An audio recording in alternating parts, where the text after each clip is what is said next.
Welcome to the weekend, folks. You're watching Weekends with Ana Kasparian and Nando Vila, and super producer Cale Brooks, who will join us later for your super chat questions. So please make sure to actually ask us some super chat questions that we can get to later. Nando, how are you?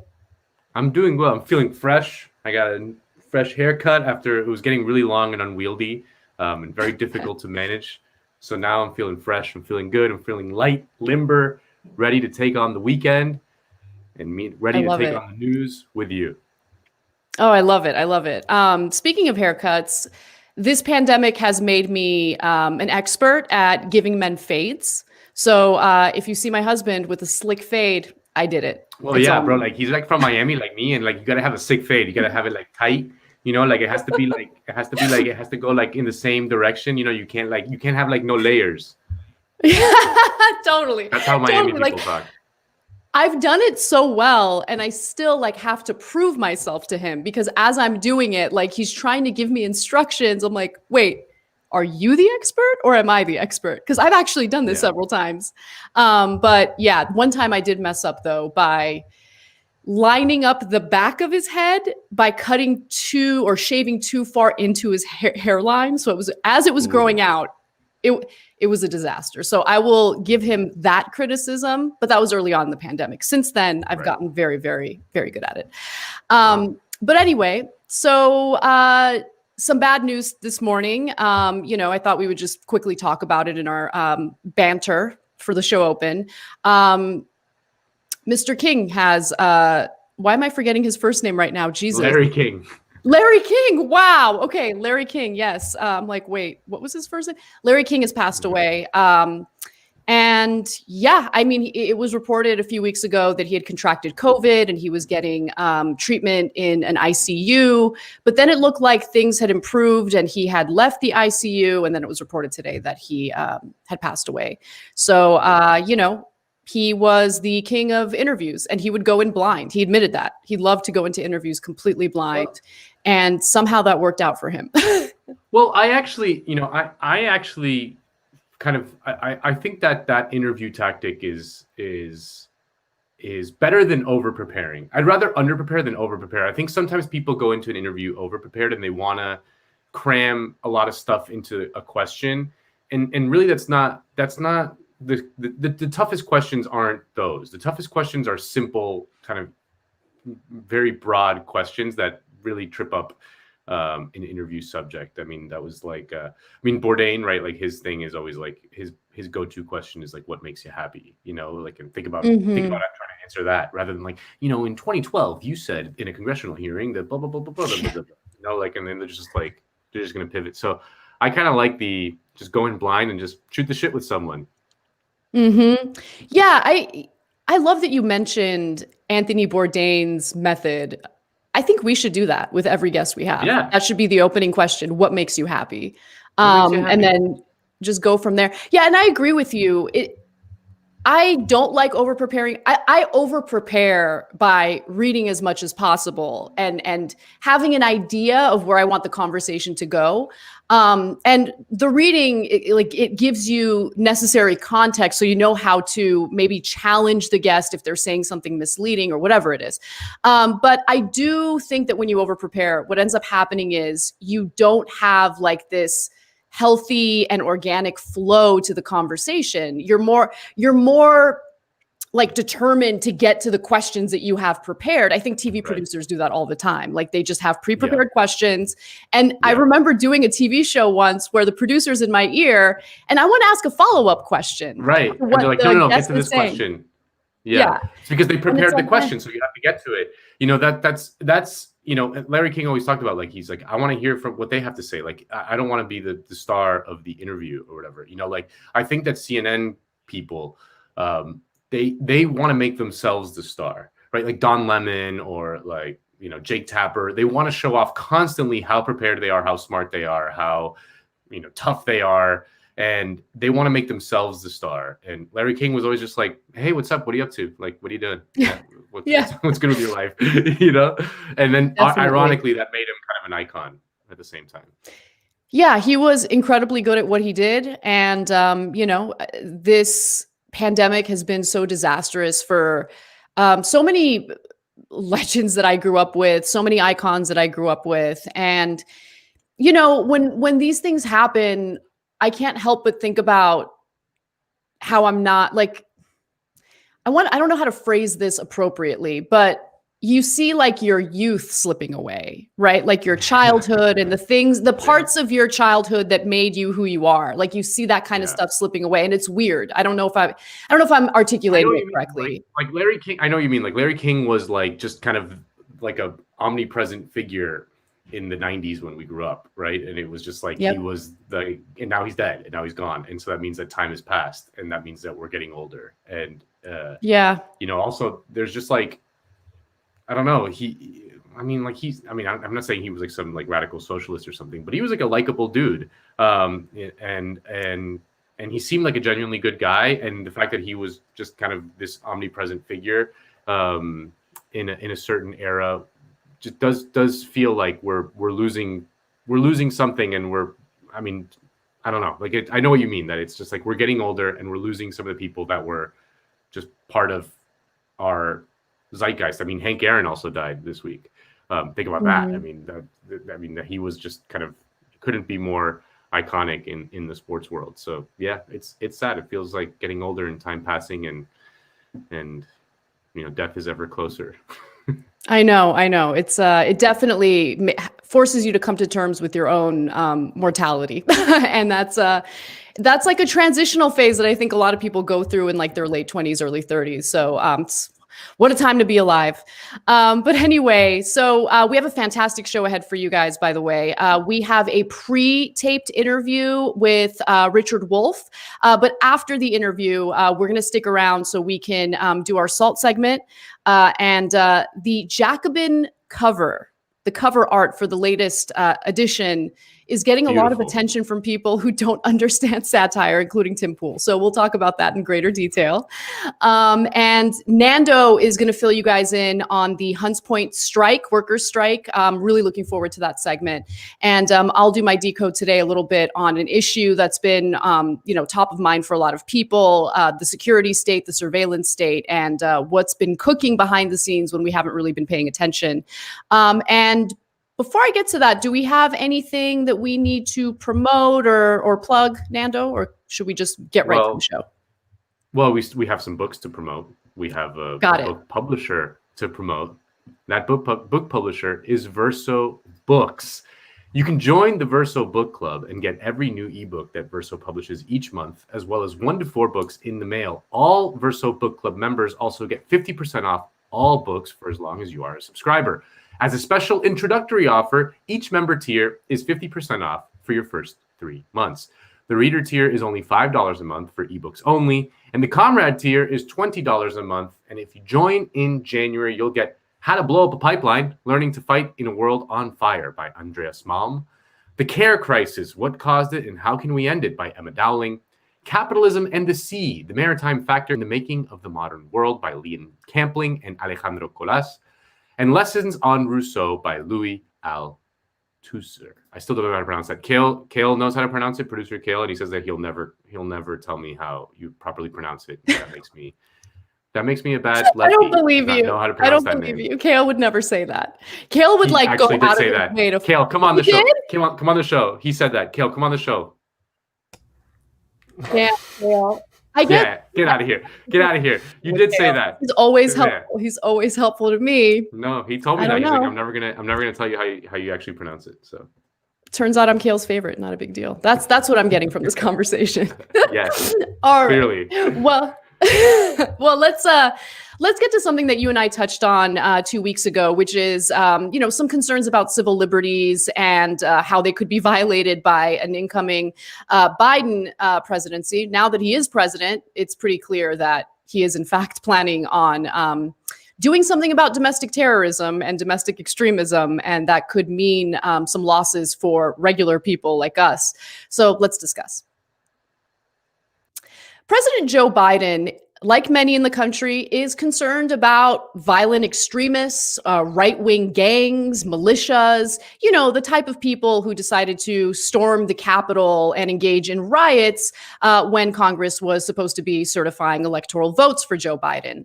Now, there's some concern that Biden is going to focus the security state on rooting out violent extremists in the country. And, the press secretary for the Biden White House has clarified that that is, in fact, the case. They are going to rely heavily on gathering intelligence, using the intelligence community in order to have the data and identify exactly who falls under their category of domestic extremists. And, of course, that surveillance is going to be done by agencies like the FBI, which, if you've been paying attention to the history of the FBI, there have been all sorts of issues with the tactics they've engaged in, tactics that violate our civil liberties. But that's even the case in recent history. In fact, back in 2015, the FBI was indiscriminately spying on the American people without them even knowing about it. The Associated Press broke the story at the time. Here are the details.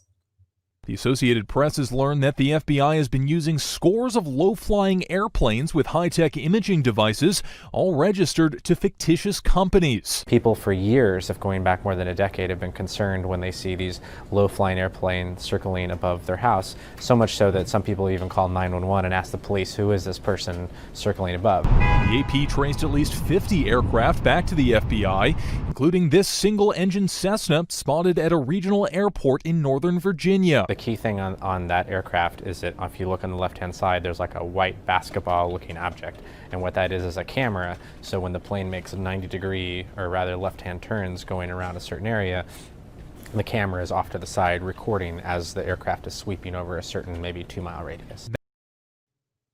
Oh, wow. That's fantastic. And the reason why this was, I want to say a big story, but it barely got any attention. But the reason why it was a story at all is because the FBI, of course, was not disclosing to the American people that they were indiscriminately being spied on. And when you look at the communities that the FBI was honing in on, the protests that broke out in response to the death of Freddie Gray in police custody was one of the targets, right? And so there's a worry about this intelligence gathering that targets people who have legitimate concerns about policing, legitimate concerns about inequality in the country. It could be thought of, and I do think of it, as a form of intimidation. If you know that Big Brother is watching and spying on you, you might be less inclined to engage in a movement that could catch their attention and lead to more surveillance of your personal life. And so there are, of course, certainly issues with these government agencies. However, things get even trickier and shadier once there is a relationship with the public and private sector. Because, of course, as we know, the private sector brings along its own challenges due to a very clear profit motive. So, much like any marketplace, if there is a profit motive behind beefing up the security state, you better believe that we'll be beefing up the security state. And that was already happening before Biden came into office. And so let's pivot over to private surveillance and something that is impacting communities already. So there is a public safety committee in St. Louis, and they just passed a surveillance measure that relies on the use of these so-called spy planes that would hover over heads over the heads of every single person living in that community. And it's such a far-reaching form of surveillance that everyone should be concerned about this. So Board Bill 200, according to a local Fox affiliate, proposed a contract between the city of St. Louis and the company Persistent Surveillance Systems. As if that name isn't creepy enough. Persistent Surveillance Systems. They would provide aerial pictures that would help track movements after a crime is committed. Now, this is something that has already been implemented in other parts of the country, and it's been incredibly opaque. But getting back to St. Louis, the camera proposal calls for flights to occur up to 18 hours a day using 3 planes. The aircraft would use wide-angle cameras to capture images of up to 32 square miles a second. Now, the technology was created by a former U.S. Air Force officer, because of course it was, and the gentleman's name is Ross McNutt. That's his real name. And there's a little bit of an explanation of what his technology does in this next video. Enjoy. We believe that this will revolutionize policing. McNutt is an Air Force veteran whose company in Ohio, Persistent Surveillance Systems, wants to roll out the battlefield technology in U.S. cities after he developed it for the military in Iraq. This is actually the camera system here. This Cessna is equipped with 12 powerful cameras. It can hover more than a mile above a city for hours at a time, capturing everything in public view. We'll take the picture of a city, 32 square miles of a city, once a second at resolutions that we can just barely follow a person to and from a crime scene where they came from before the crime, even though we may not have known that crime was going to be committed. Once someone calls police and reports a crime, technicians can zoom in on a recording of a particular area, essentially turning back the clock to look for evidence. Are these spy planes? We can call them community support planes. Oh, community support planes. That's a really interesting way of framing something that tracks our every move, in most cases without communities even knowing about it. And unfortunately, this has been tested in other parts of the country that are still considering contracting this company for more surveillance. So in Baltimore, for instance, there was a pilot program that had all sorts of issues. It was written about by Baltimore Magazine. I highly recommend this piece. Prying eyes, military-grade surveillance keeps watch over Baltimore and city protests, but catches few criminals. And we'll get to the efficacy of this, civil liberties issue in just a second. But there were a lot of problems with the program. For instance, there was a lack of accurate data to, either boast its efficacy or show that it isn't effective. There was also a lack of transparency for the community. People living in Baltimore had no idea that this program was being implemented and that their every move was being tracked by these spy planes.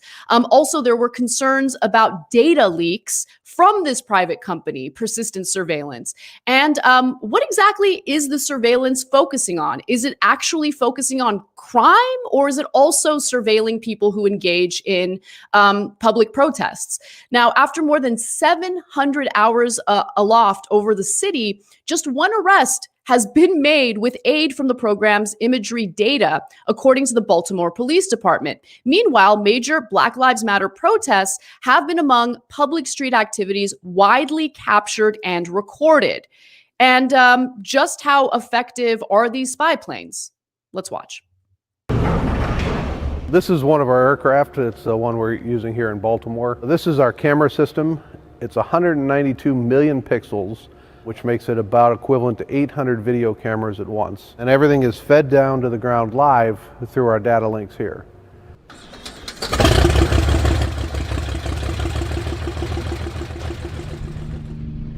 We do wide area surveillance. We watch cities at a time in order to assist law enforcement in lowering crime rates. We're essentially a Google Earth Live with TiVo capability that allows us to follow people to and from crime scenes. Yeah, but how effective is it? I mean, the Baltimore Police Department said that this helped, solve one crime. And unfortunately, McNutt is not very forthcoming when it comes to any data regarding the efficacy of the technology that he's pushing on various cities throughout the country. So McNutt argues that the system could reduce crime in Baltimore by up to 30%. But there's no research to back up that claim. Only a 2017 review by the National Police Foundation recommending further study further study. So there's no organization and there's no data indicating that it would help decrease crime by 30%. The residents of Baltimore, by the way, as I've said before, and I want to say it again, didn't even know that they were being surveilled in this way. Persistence Surveillance Systems trial in Baltimore was only disclosed to the public 2 weeks after its initial phase was completed, which led to an uproar and backlash for good reason. People should know that there's a private company spying on them with the help of their local government. And what made the situation worse for people living in Baltimore was that their data was in fact being leaked by persistent surveillance to the press in an effort to, push positive PR about the private company. The Baltimore Police Department called them out on this, and they threatened to end a controversial aerial surveillance program, claiming that serious breaches of confidentiality were jeopardizing the city's relationship with the Ohio-based company. Police, by the way, also said that they received repeated requests from the media to corroborate information about the program allegedly shared by Persistent Surveillance Systems, despite Police Chief of Staff Eric Melancon telling owner Ross McNutt multiple times that such information needed to be signed off on by the department. Now, the Baltimore Police Department also wrote a pretty strongly worded letter to McNutt, and they argued that the continuing failure to maintain the confidentiality of unverified data relating to the aerial investigation research program, and specifically the unwillingness to abide by repeated instructions that the Baltimore Police Department must approve all public communities or communications, I should say, is disturbing.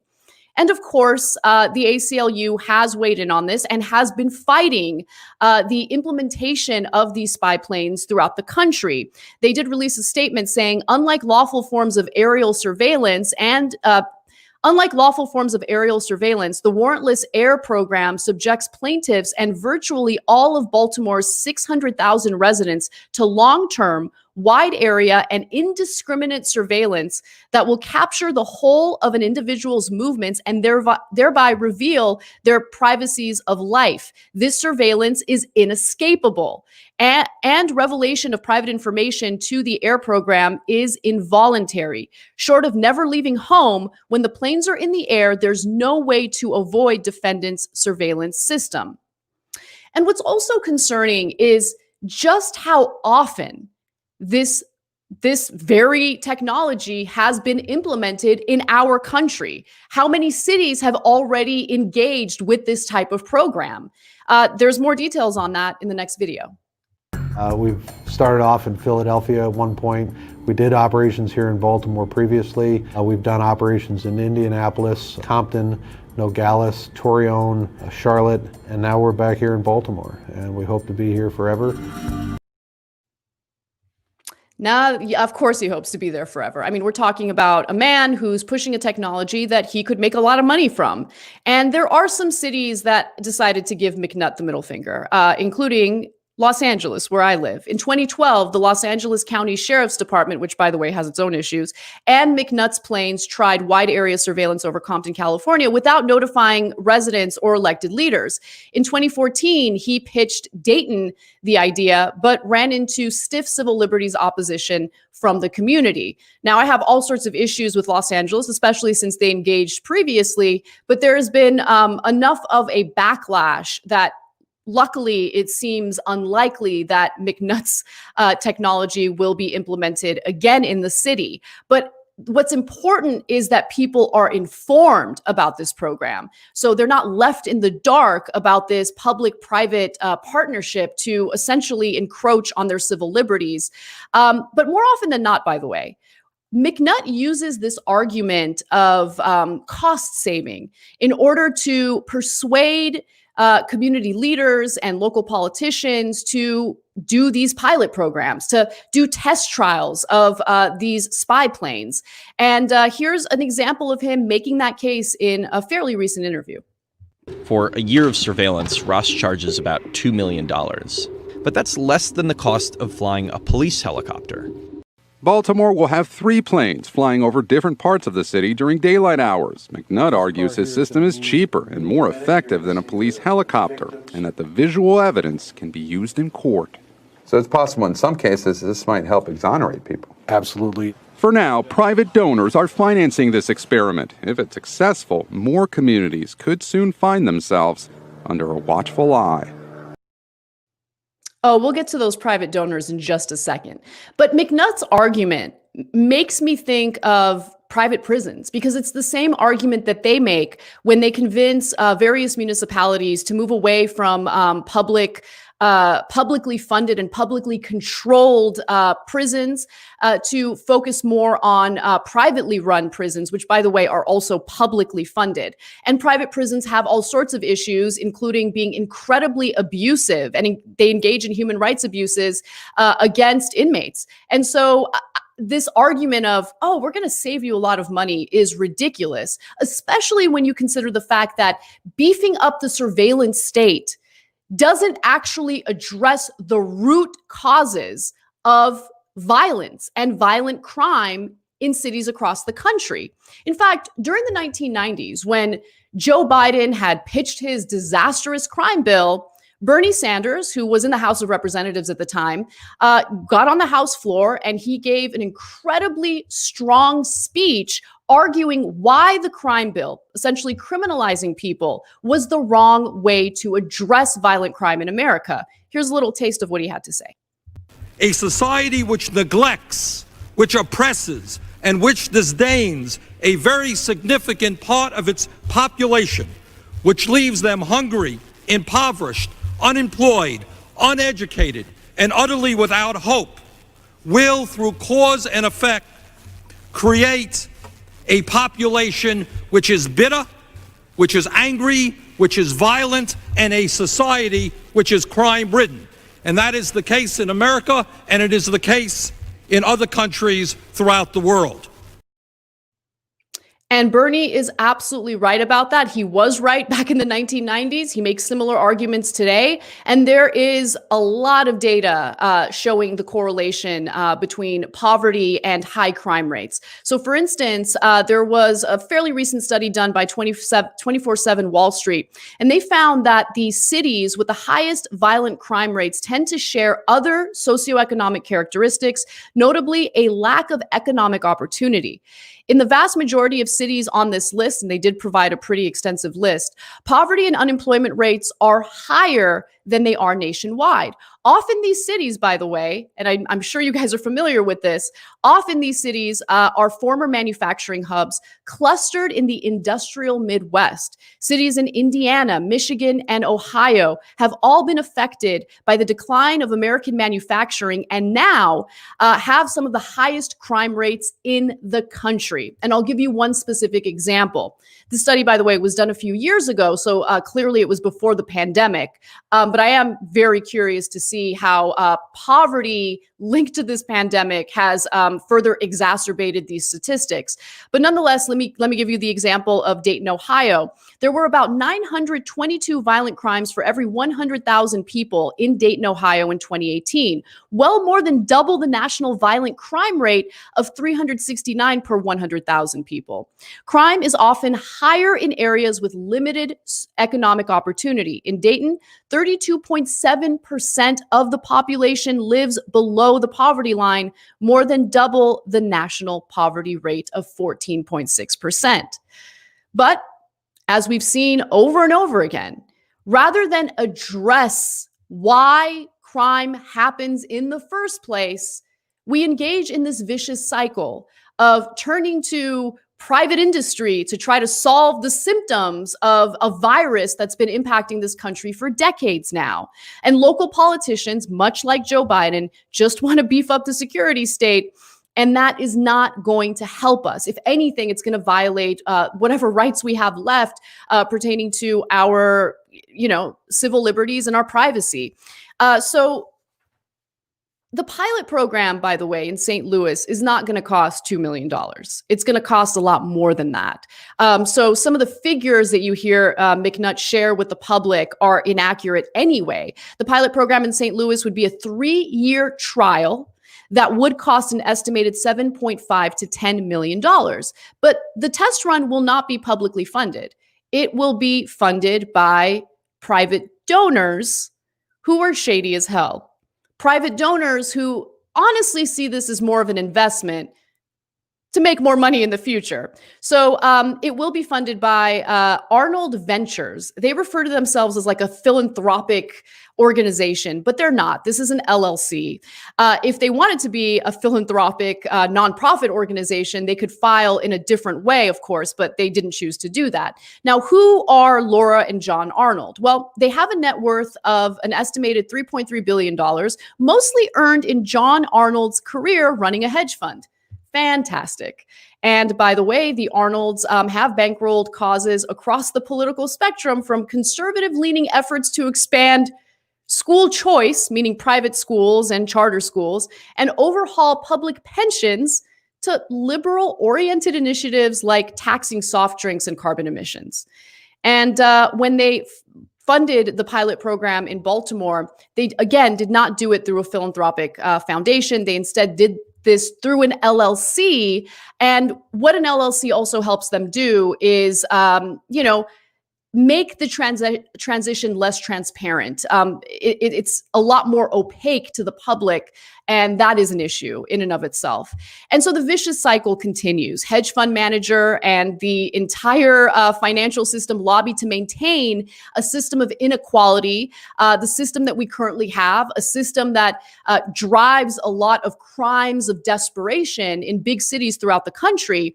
And then once those crimes become an issue, rather than address the inequality, we end up turning to private companies funded by former hedge fund managers that just seek to make a profit by surveilling us, by spying on us, by essentially targeting, in a lot of cases, the types of demonstrations that we saw throughout the country over the summer. And provision, I want to end with this one last example because it really does crystallize what I'm trying to say here about how private industry sees this as an opportunity.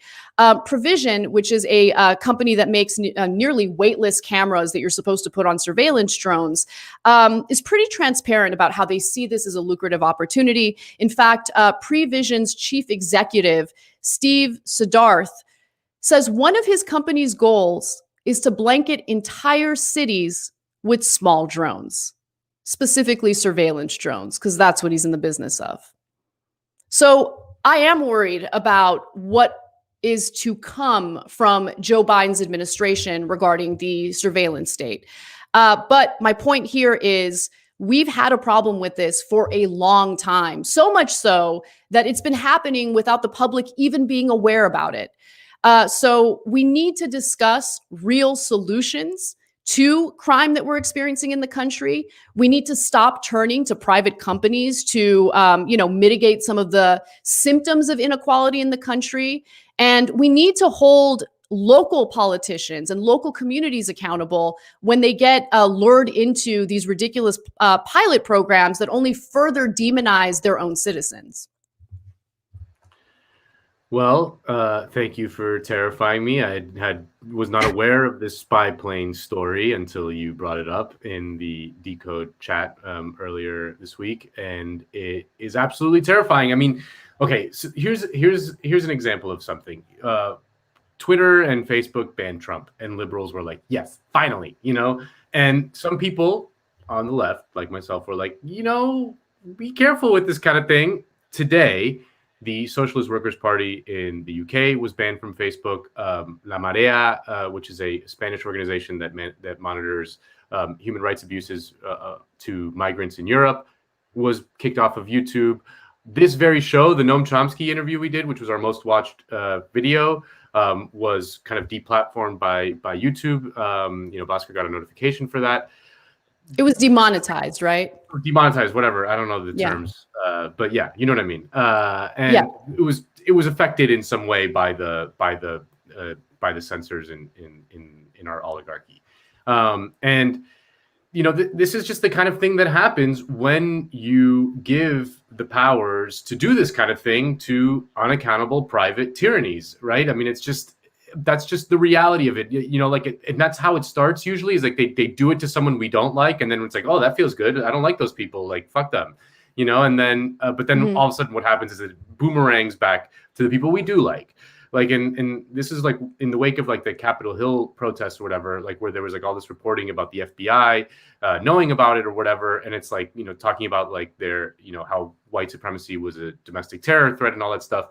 You know, they also put in the same report that Black Lives Matter was a domestic terror threat, and like, who do you think is gonna be affected by that kind of thing? I mean, and who do you think is going to be affected by the spy plane and, you know, the expansion of military toys in the hands of law enforcement? It's going to be the people that we like eventually. I mean, that's inevitable.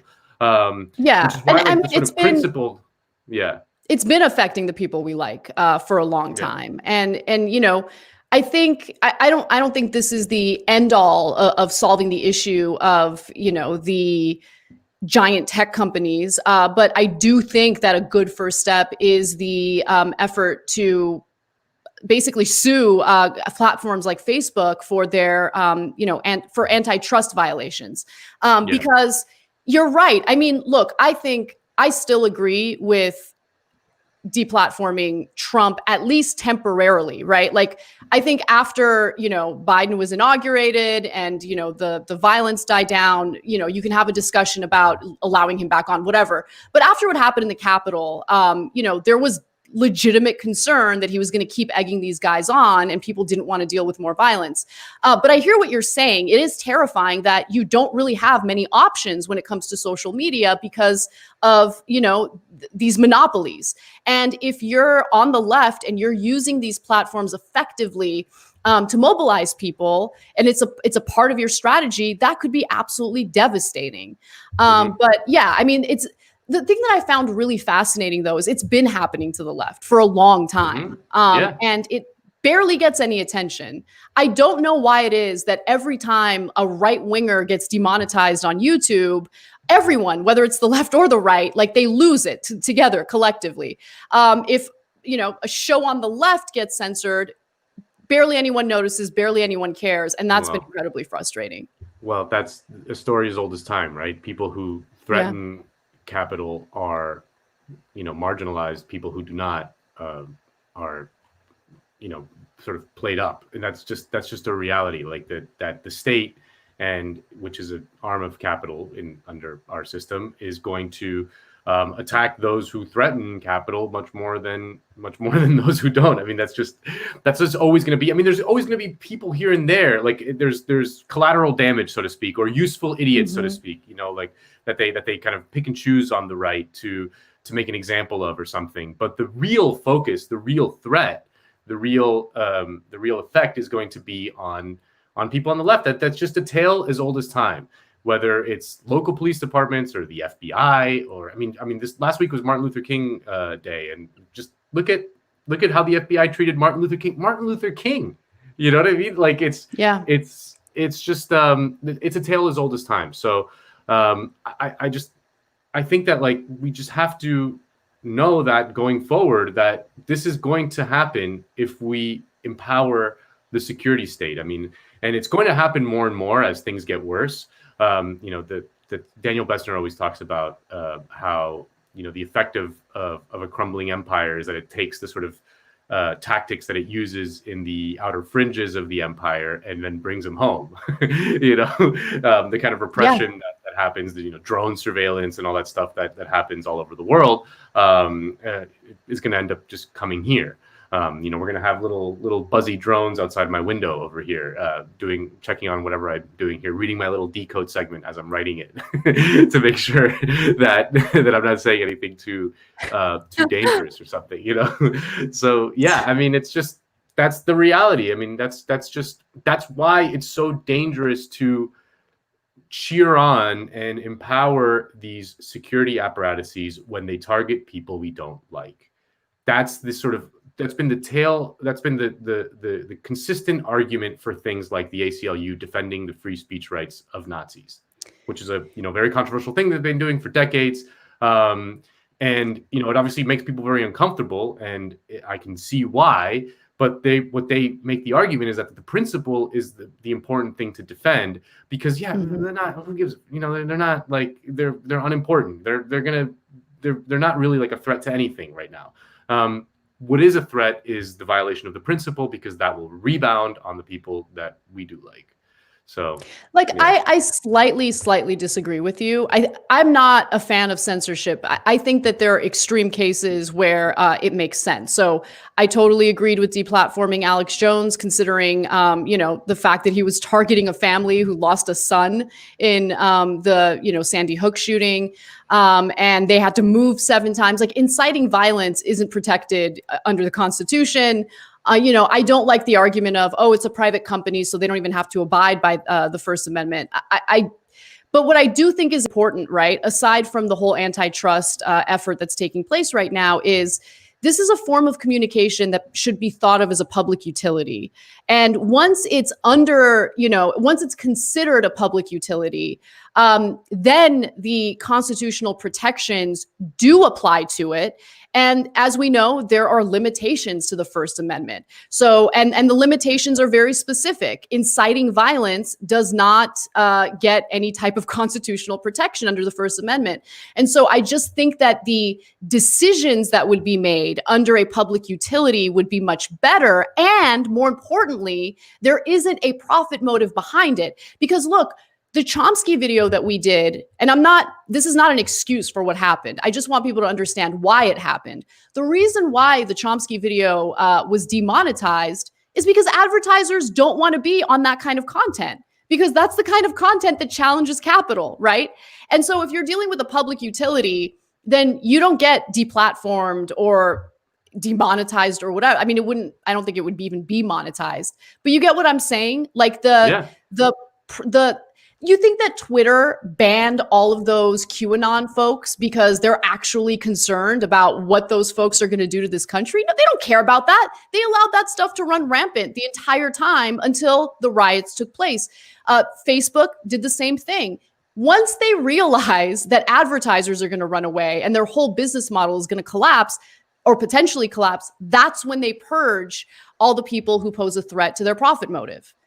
So I think that the extent that there should be regulation in this kind of thing, it should be, like you said, democratically and transparently done.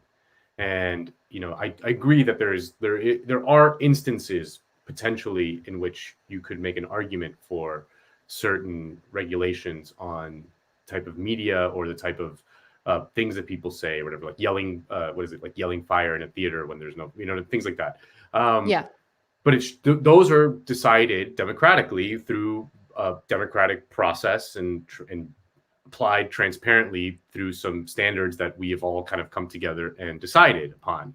That's just not the case right now, and that's just not the case of what this kind of thing is happening. And again, these efforts by private companies, both in the security state and in social media and all that stuff, they're completely unaccountable and completely outside of democratic control. Therefore, they're going to be bad. I mean, by definition, there is no scenario in which they're not going to be that way. I mean, they're gonna sprinkle some little bitty like deplorables that we don't like into the mix to keep us distracted, but the vast majority of it is going to be affecting us.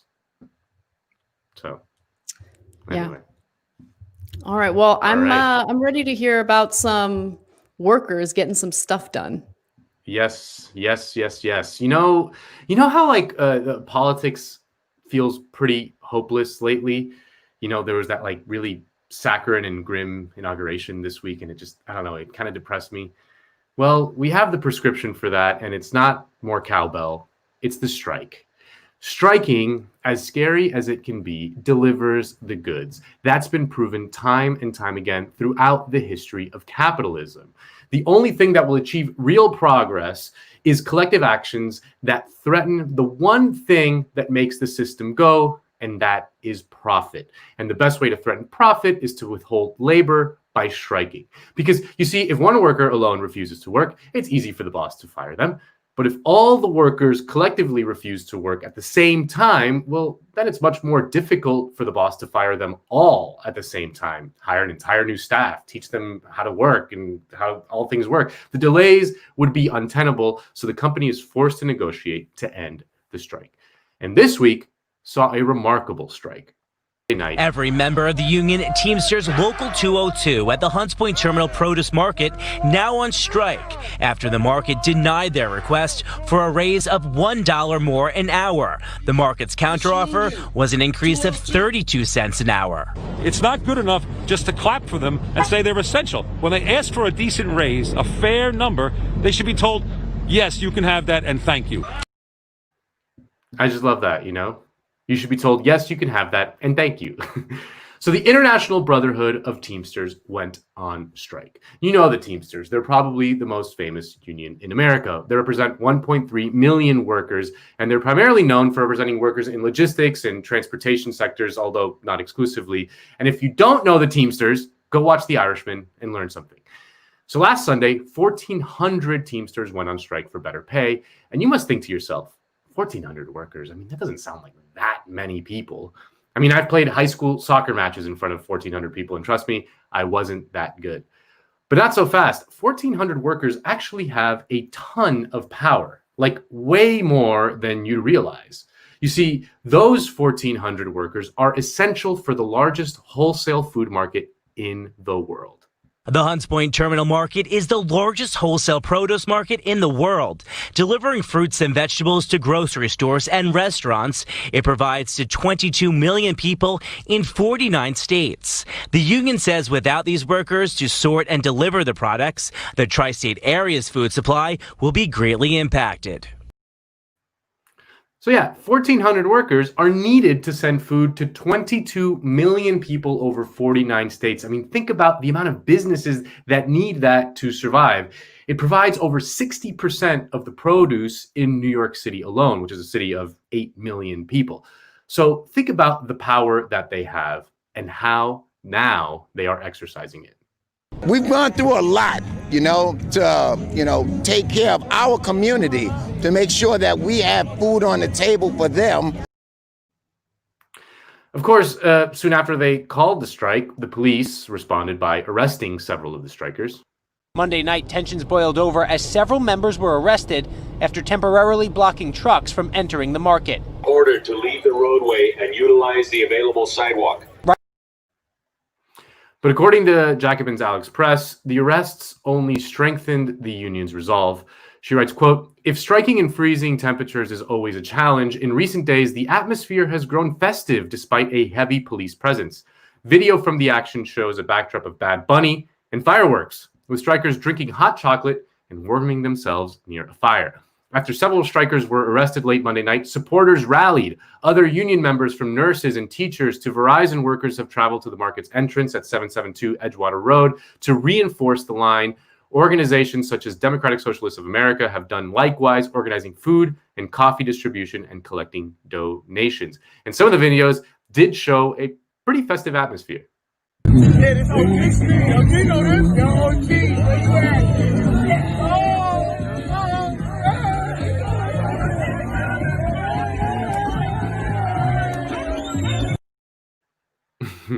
It's fun.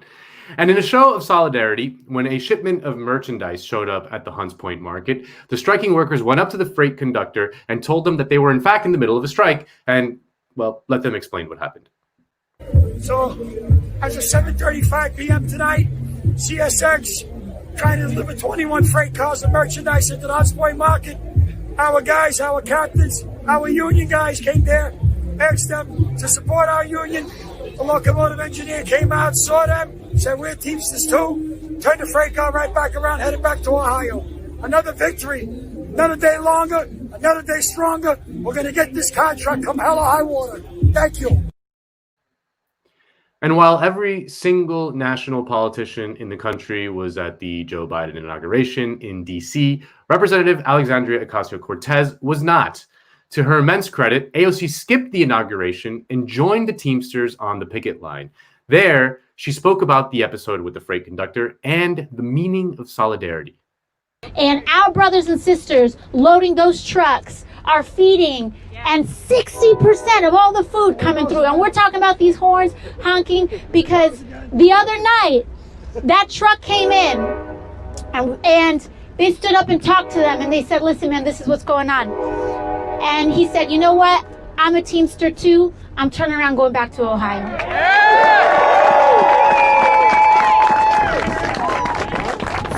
shivers down our spine.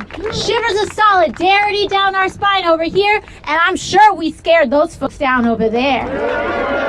And that kind of solidarity is how we win everything.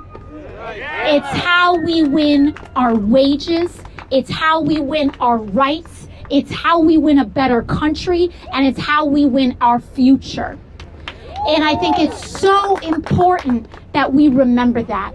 Because yes, change happens at the ballot box. Yes, change happens in policy, but change happens on the picket line too. And we can't ever forget that. We can't ever forget that. So please, thank you all so much. Know what won this fight. Know what won it. It was the insistence. It was the willingness to put all of it on the line. Thank you to our brothers and sisters for your courage and your work to say, you know what? I'm going to put my mortgage on the line. I'm going to put all of it on the line for not just myself, but my family and everyone who enjoys this job after me. That's what you all did. So thank you so much. You have created a model for this country, and I hope everyone in this country is watching and shows what courage can create, what solidarity can create, and what a union can create. So who are we? Who are we? Who are we? Thank you very much. And that was AOC's second night on the picket line, by the way. And other Teamster leaders from around the country poured in. Here's Sean O'Brien, president of the Local 25 in Boston, who is running to be the Teamster general president in the fall. You walk in there with your head high, and you make certain that these employers understand. These employers understand. They're just tenants in our house. And make certain you let them know that the next time that they make an irrational decision, they need to look at the video of what you accomplished out here and understand that when you take on one Teamster, you take on every Teamster. Thank you very much. Good luck.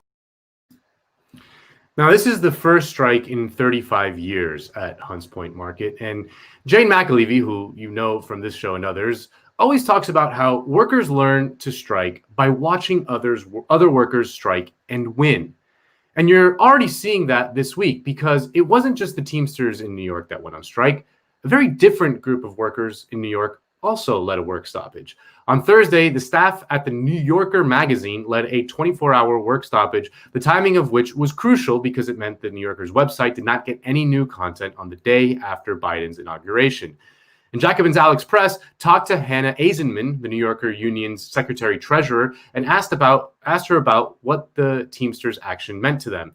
She goes, asked about the Teamsters strike taking place just north of the New Yorker offices, Eisenman said the following: "Our members are inspired by the brave workers striking for what's right at Hunts Point.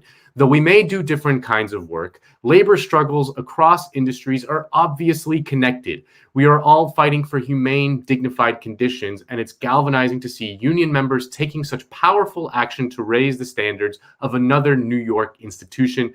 We support the Teamsters in their demands and in their strike, and we thank them for showing workers everywhere how it's done." So think about that. Teamsters working in produce shipping and New Yorker writers who sit around and write about like poetry and shit. They couldn't be more different, but their struggle is the same because they are both workers.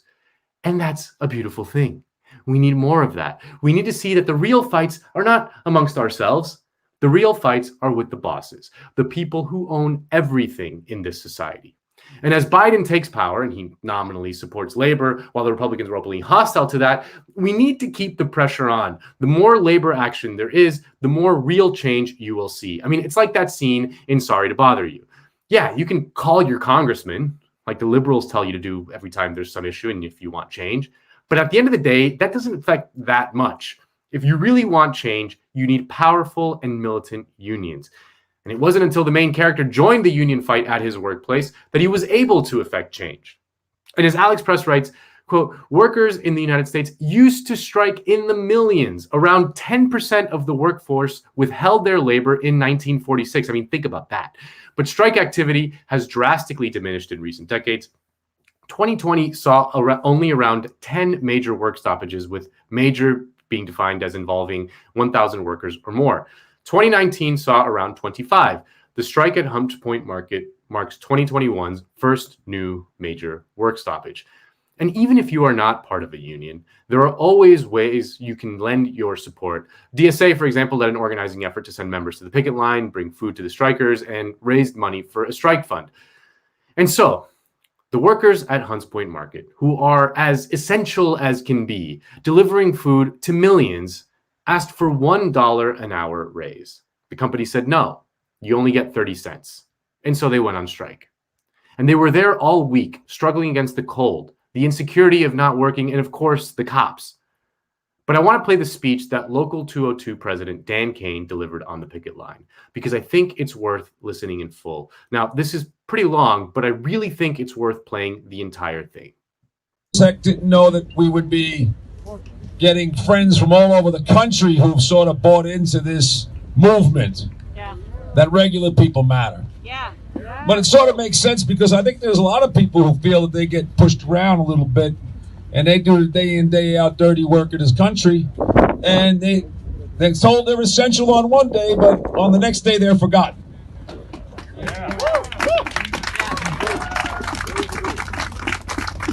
So we took this battle on and we hit the streets, and we had so many friends show up that we lost count. We lost count. We had our friends in the Teamsters Union, like our friends from New England and Local 25, Sean O'Brien. Friends in New York, Crystal Bearers in the audience. We have Local 817. Many, many locals through this week have shown up, stood up and shown up. And unions from around this city and indeed throughout the country. And then young people showed up and just volunteered to help us. I'm amazed at their energy and their commitment just to other people. I asked them, do you need any help? Do you need any money? No.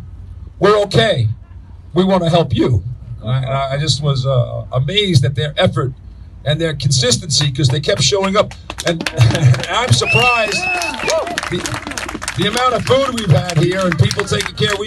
We've had people send us supplies from as far as Texas and California. Oh, we saw you on TV and we wanted to help. And I think it's because the issue is such a simple one, that regular people matter, that they matter and that they should be able to stand up and stick up for themselves. And we've had politicians in our area that I've been very, very impressed with, from local politicians to people hearing about our plight. They too saw that regular people every day do work that we don't pay attention to. We do not know how things get to where they be. How do they get on our table? Well, it had to start the farm, had to get on a truck or a train or an airplane and move around the country and get here and then get unloaded. And this is not just this industry, but all the industries that supply the essential goods and services of this country and make them. That's what we do. And essential workers cannot telecommute. They cannot stay home. And they were essential long before the pandemic. Long before the pandemic.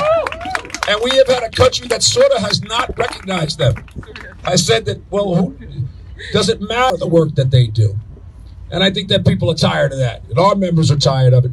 And we took on this battle. And it was somewhat of a battle. I mean, as you can tell on Instagram, and we got some tough people in the union here, standing up for their rights. And I was never so proud as to be out in the middle of the street the other night at 3 a.m. with working class people, with kids and families and bills and things to do. And there they were, standing up for themselves, but also all the rest of the people in this country. They had enough of this stuff. And I want to tell you, that day, I believe, struck a chord in working class people in this country.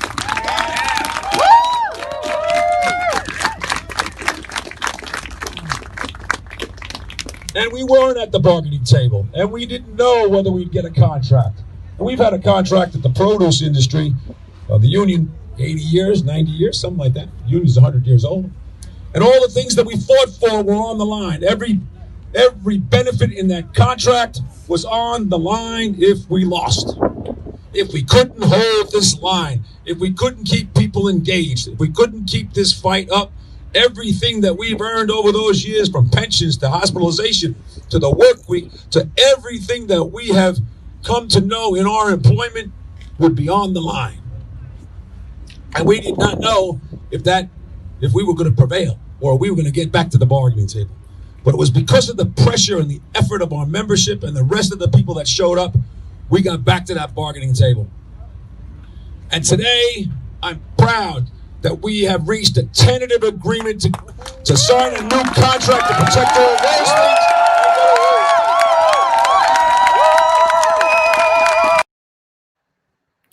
So remember, they asked for $1. The company said, no, you get 30 cents. So they went on strike. And that tentative agreement that Dan Kane just mentioned was for a 70% increase, 70-cent increase in pay. This morning, the Teamsters voted for the new contract unanimously. So it's safe to say that the strike worked.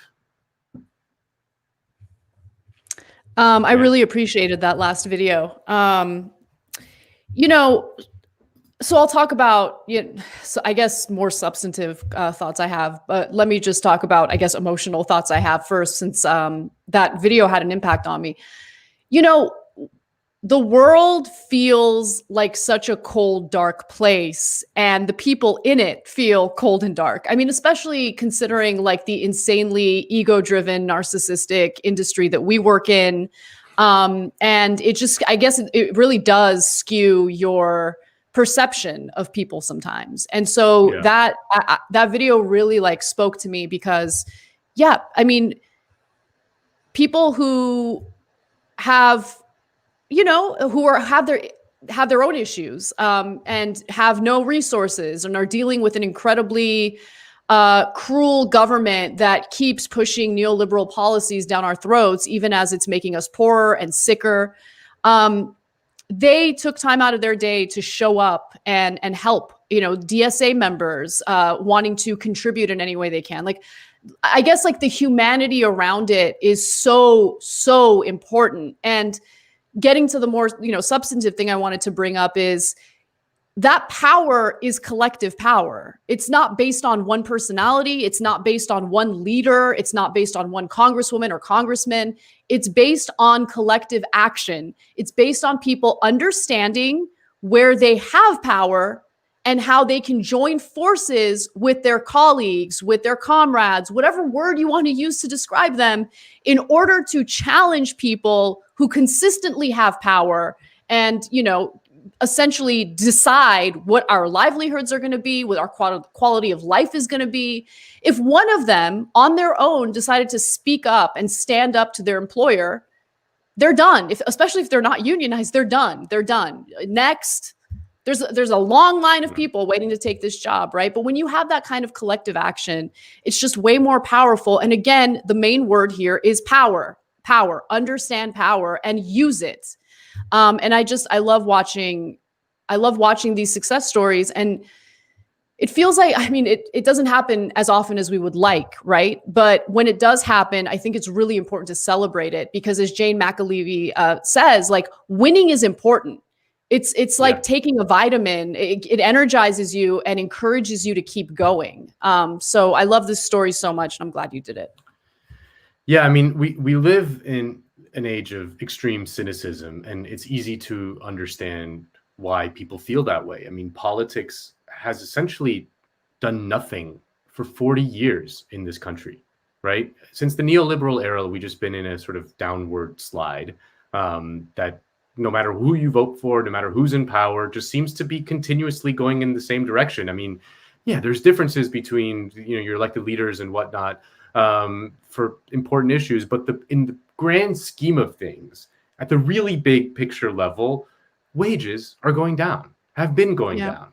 The protections for workers have been disappearing.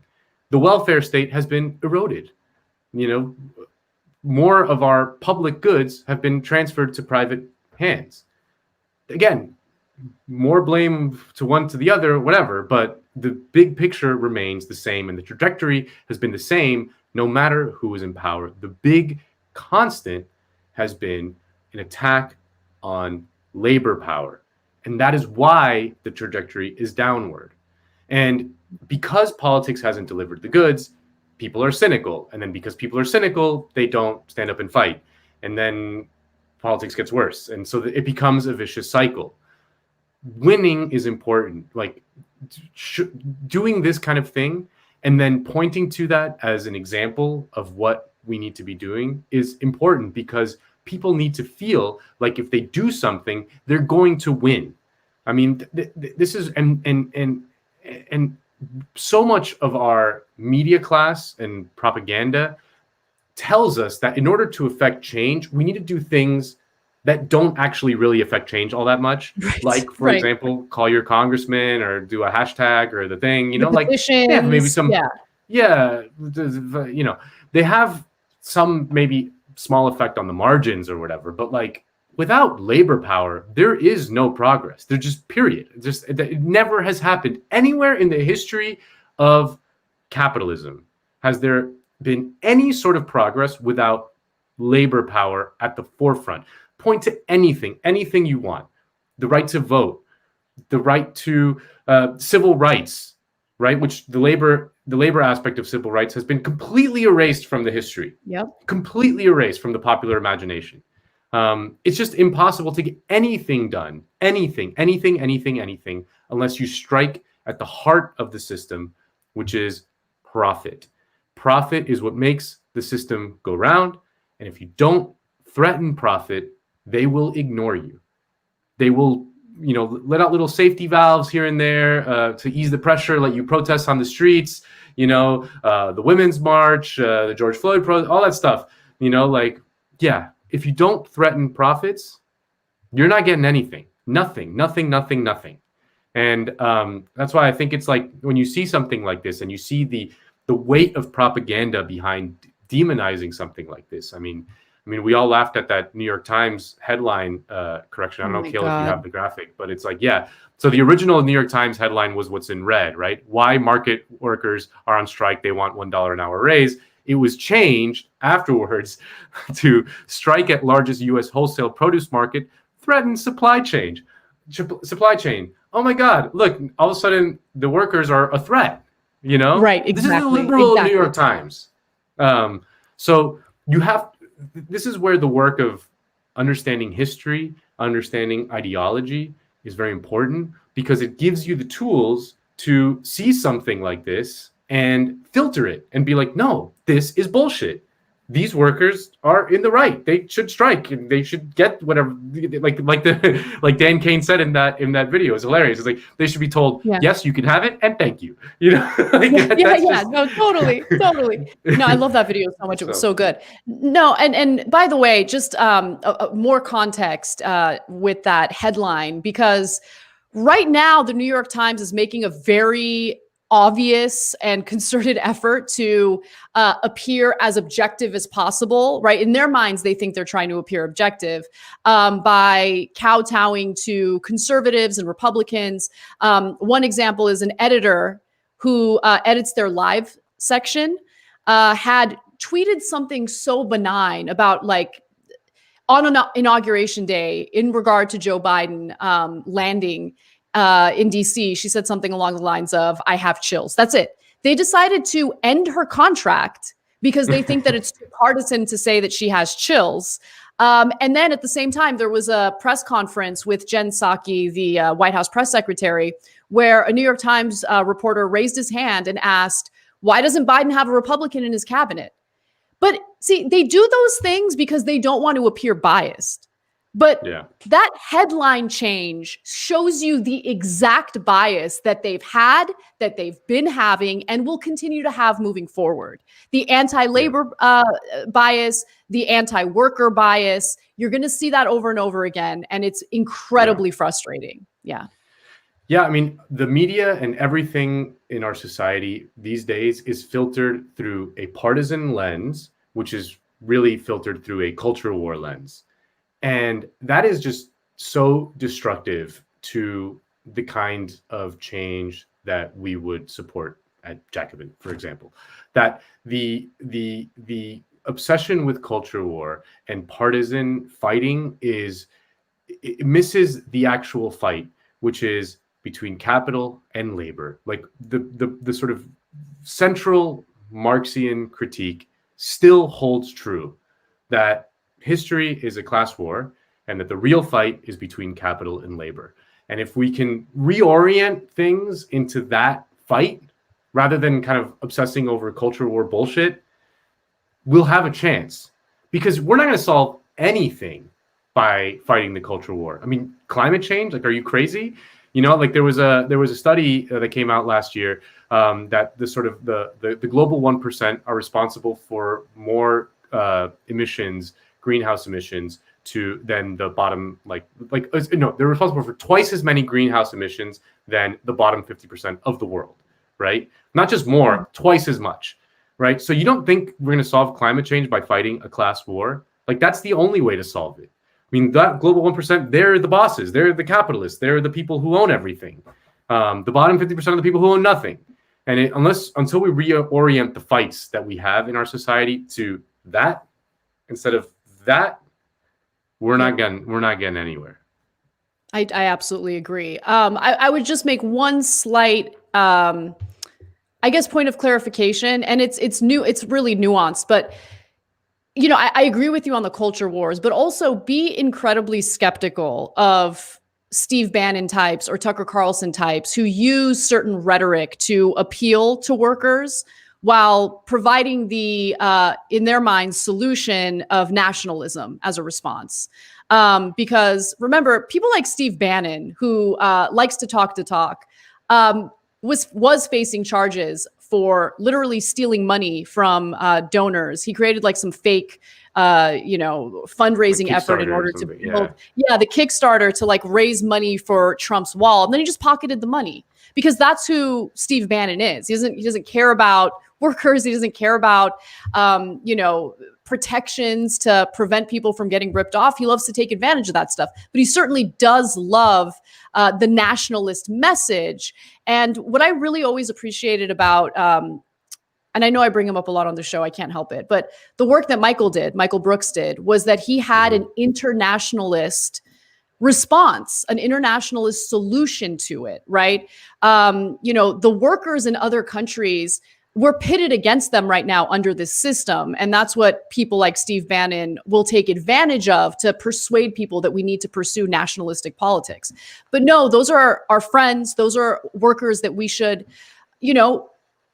work with to do something about the fact that workers across the globe are getting crushed right now, rather than, push toward this like racist, isolationist, nationalistic way of doing things.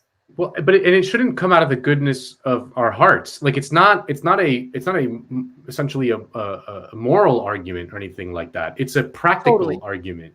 Like, if you don't support kind of an internationalist vision, I mean, capital can move around very easily. A few buttons on the computer and it's gone, and it can move around very easily. And it could, that's why, but workers can't do that. Like, it's not easy to move from, Topeka, Kansas to Chengdu in China.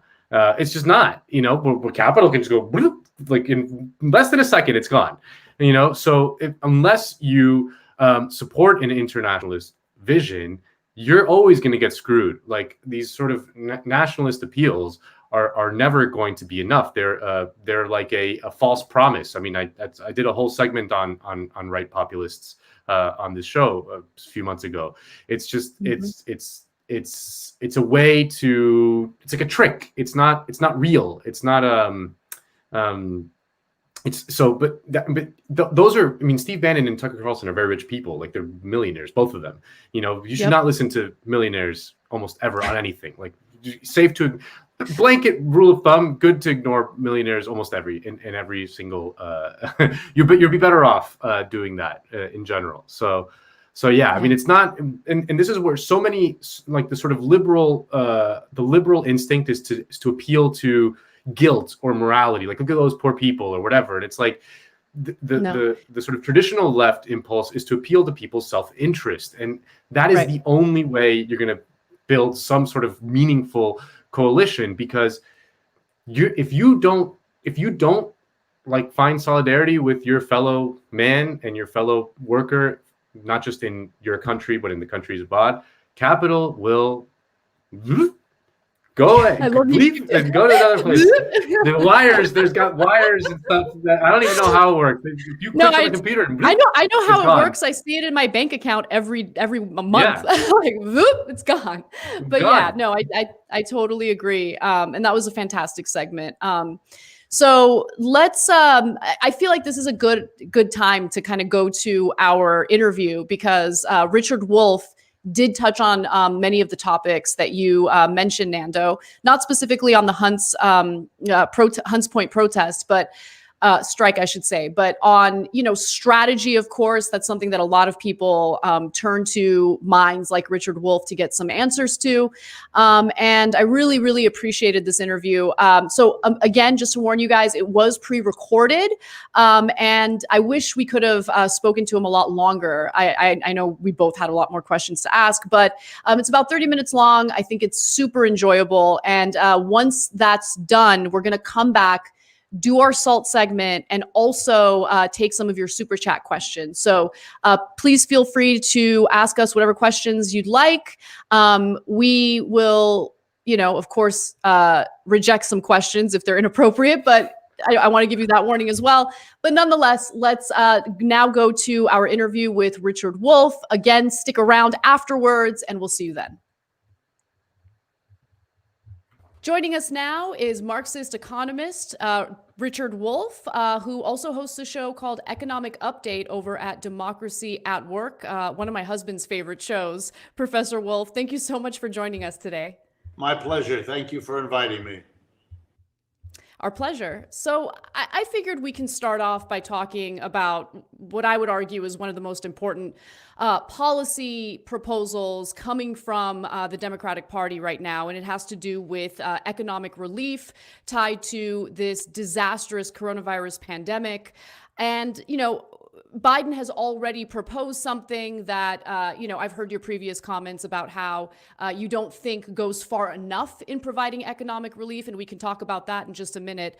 But my first question to you is really about what could happen in the future should Democrats fail to rise in this moment with a robust economic policy proposal that actually addresses the fundamental issues that most Americans are dealing with. No well-paying jobs, no universal basic income, no real relief to help individuals avoid eviction in the future once moratoriums are lifted. What could happen to the Democratic Party and, more importantly, this country overall should Democrats fail to provide the economic relief that Americans desperately need today? Well, I think it's more of the kind of pendulum swing we've already seen. You did not do in the period between the crash of 2008 and the election of 2016. You didn't do what the American people needed and wanted. Your so-called recovery from that crash was very uneven. It helped the top 1% to 5%, but not the rest of the people. And to be blunt, it paved the way for Mr. Trump, a different outsider, not like others, to portray that difference as if it would solve the problems people had.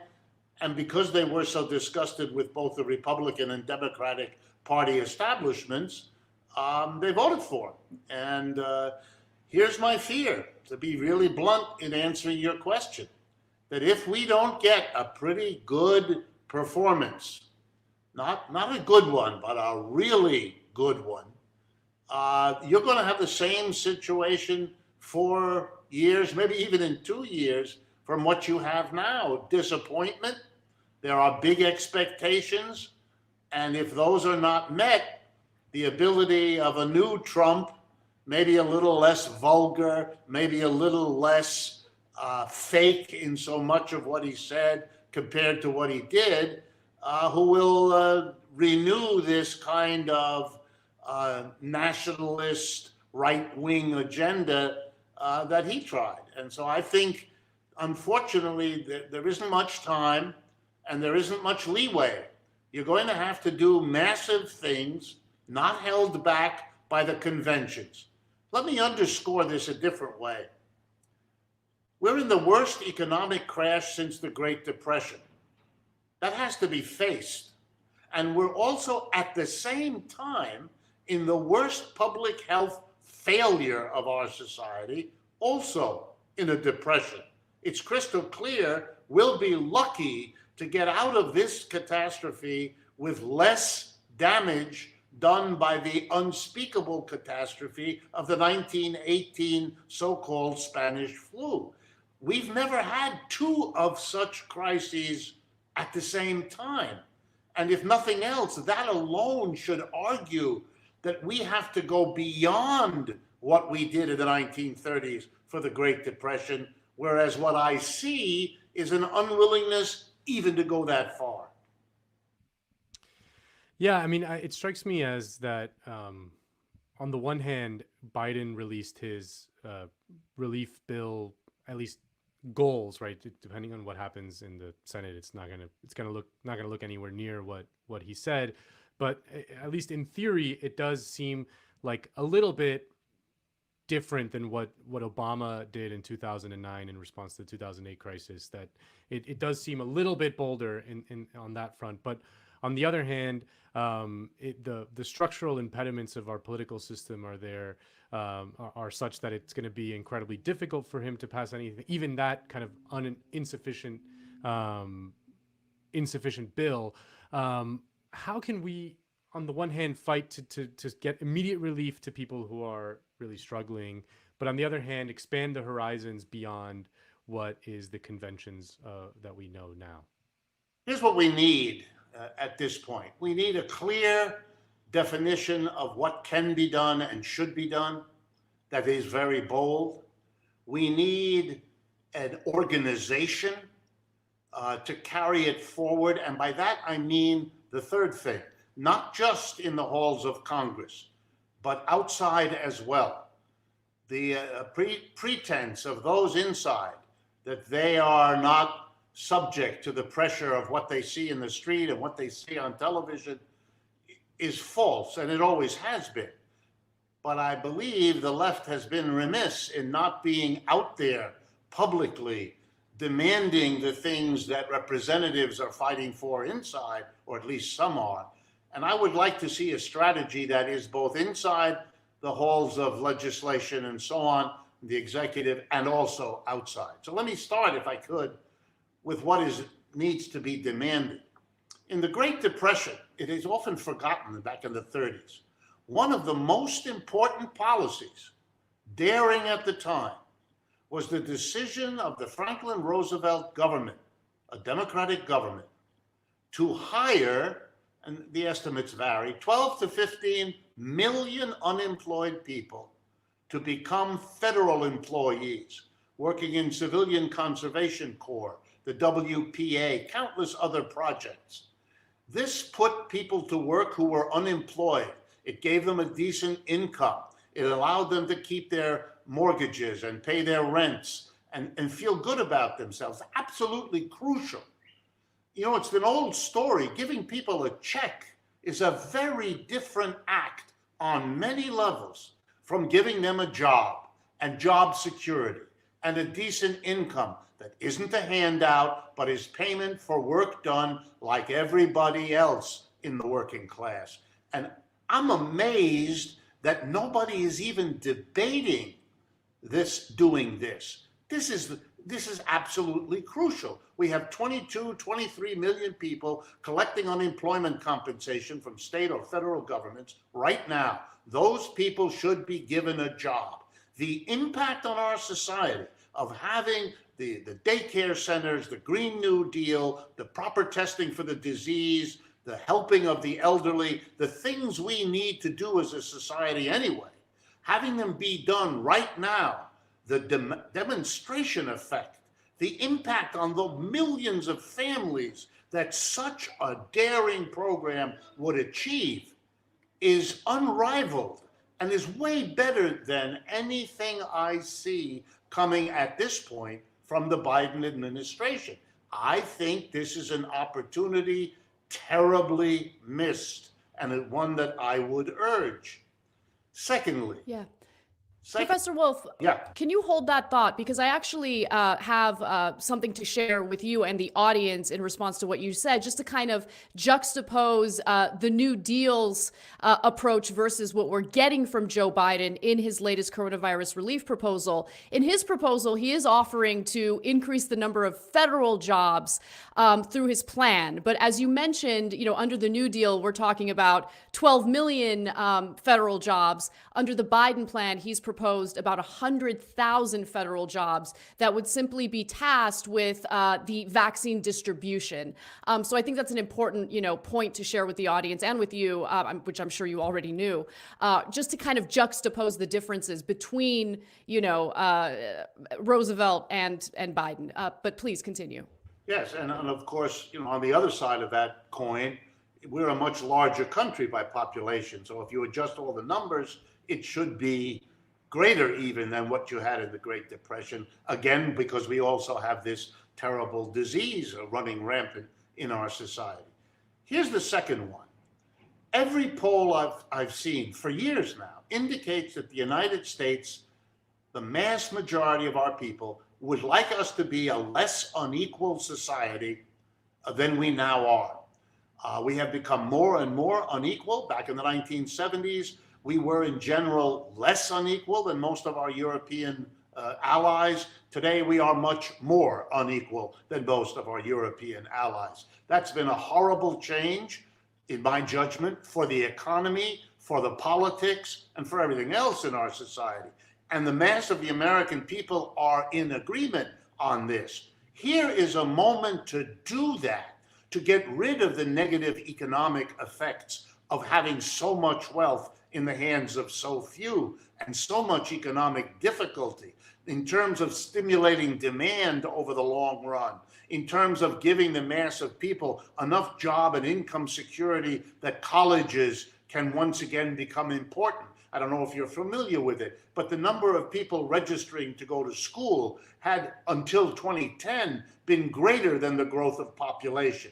And since 2010, it stopped being greater as people no longer are getting the education, even as we tell each other rightly that the future of the United States economy in the world economy depends on that kind of education, probably more than anything else. So this would be a step. And finally, if you did tax the wealthy, and I mean it in a way I'll describe in a moment, you would also quietly but effectively undercut this anxiety carefully stoked in the United States that if we do what Mr. Biden proposed in the way of relief, the $2 trillion, that it will bust the budget, it will increase the deficit, it will worsen the national debt. Good. By taxing the rich, you don't have to borrow anywhere near as much money to pay for hiring large numbers of people or to pay for relief. And here is what the left could do in a tax that would just exactly do what we are talking about. This has to do with property.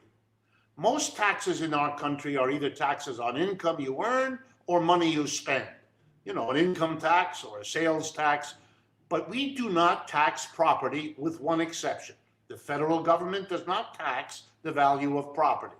Income from it, but not the property. Neither do the states. Local governments, municipalities are the only level of government that tax property. But here comes the killer. They only tax land, homes, business industry, inventories, and automobiles and things like that. They don't tax property in the form of stocks and bonds. In other words, if you have a home worth $100,000 in this country, you will pay a property tax. Whether or not that home generates income for you, you pay an annual property tax on the value of that home or that car or that business inventory or what the land. If you sell the $100,000 home, and you use the money to buy $100,000 worth of stocks and bonds, you pay no property tax, neither to that municipality, nor to any state, nor to the federal government. In other words, the property tax is a total discriminatory tax that exempts from itself the richest people, because those are the only ones that hold a significant portion of their wealth in the form of stocks and bonds. There's no justification for that in ethics, in morality, in social justice, or for that matter, in any serious economics. It is something gotten by the rich and held on to them. It would be popular to say that that should have never been done. It can be corrected now, and it can fund all of the things we need to do now with much less of a damage to our deficits, if you're worried about it, than before. Programs like that can be put together and can be put forward if you're willing to break from the acceptance of the status quo as to what is and isn't doable. And that's what the left, if it was a real left, would be busy doing. I want to ask you about inequality and what you just talked about taxing the rich, because you see arguments from people like Steven Pinker or whatever that inequality doesn't matter, that as long as everyone is kind of going up, it doesn't matter if the super rich are getting absurdly rich. And you see argument, and you even see kind of the people who adhere to MMT saying like, well, we can do all these social programs without taxing the rich. So it's largely unnecessary. What do you respond to that? What is why is in reducing inequality a like a good thing in and of itself? And why should we be taxing the rich rather than just kind of, rising tide lifting all boats? Well, there's a number of ways to answer this question. First, I find it remarkable that folks like that breezily push aside. When I mentioned that the polls show what they do, the majority of the American people have indicated over and over again that they don't like and they don't want this level of inequality. So the statement, it doesn't matter, leads me to ask, to exactly whom does it not matter? And then I become very suspicious. Rich people, obviously, it matters to them that we all think it doesn't matter. And I'm suspicious that that's what's going on, even if the mouthpieces are my fellow academics or journalists or stuff like that. So that's my first one. Number two, I think it matters enormously to watch a society split apart in which some people, I will mention Jeffrey Bezos or Elon Musk, or people with literally hundreds of billions of personal wealth, coexisting, prancing around in the mass media, on TV, in the newspaper, organizing their new rocket ships to explore space, while we have, I believe the latest count, 30 to 40 million of our fellow citizens who are, in the euphemism of these days, food insecure, i.e. hungry. I don't think that has no effect. I think that has an enormous effect. I think this inequality means that a huge portion of the population are in the process of realizing every day that the so-called American dream they were led to believe they could get is out of reach for them, isn't available, hasn't been. All the young people that I deal with every day who have loaded up on debt on the assumption that they would get a job with an income that would allow them to pay off that debt and lead a decent life, as they painfully discover that that's not true and that they're going to have to make adjustments they never dreamed were part of what they are about. I want to talk a little bit about the political implications. When you allow some people, 5%, 2%, doesn't matter, to become wildly wealthy in a society where the mass of people are not at all comfortably off, you know what you do? You stimulate the politics we are now suffering from. That small number, ever shrinking, of super wealthy people, they understand very well that they are a small minority in a large sea of people without that wealth. And you know what that means? They understand, especially when you have universal suffrage in a society, as we do, with everybody have the vote. that sooner or later people in the politics of the society will understand that the mass of people can use the vote to undo politically the inequality of a capitalist economic system. In other words, the minority recognizes that in capitalism you may become very wealthy, but that wealth by its very uniqueness becomes a target. And so what do? They have to protect themselves. And how do they do that? They buy the political system. They make it dependent on what they have, money, rather than on what it's supposed to depend on, the people's vote. And across the United States, left wing and right wing, the recognition of being excluded politically is the result of that very inequality that does that to your politics. So I find it bizarre that people who seem to be upset about the consequences of inequality want somehow to deal with them without having to confront the inequality itself.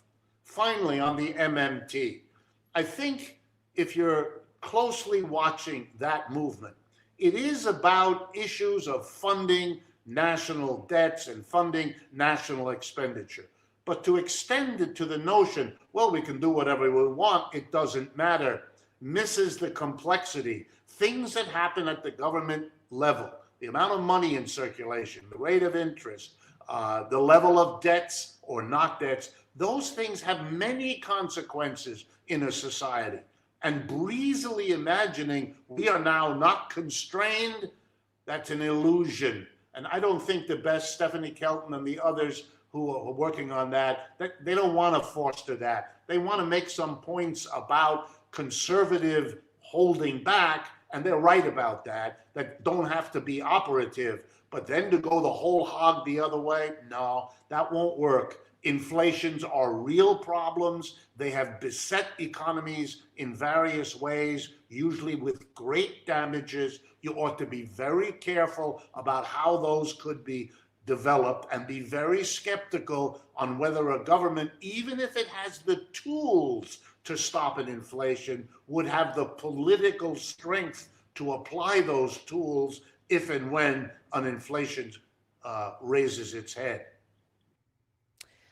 I'm glad that you're touching on, modern monetary theory, because I've been listening to so many different talks about it, trying to, kind of figure out what my own opinion about it is as well. And I will say that whenever it comes to deficit spending, that helps to advantage people who are already in positions of power or privilege, there's never any question about whether deficit spending makes sense. There's never any question about whether cutting taxes for corporations and the wealthy is a good or bad thing when we're dealing with a tremendous amount of deficit spending.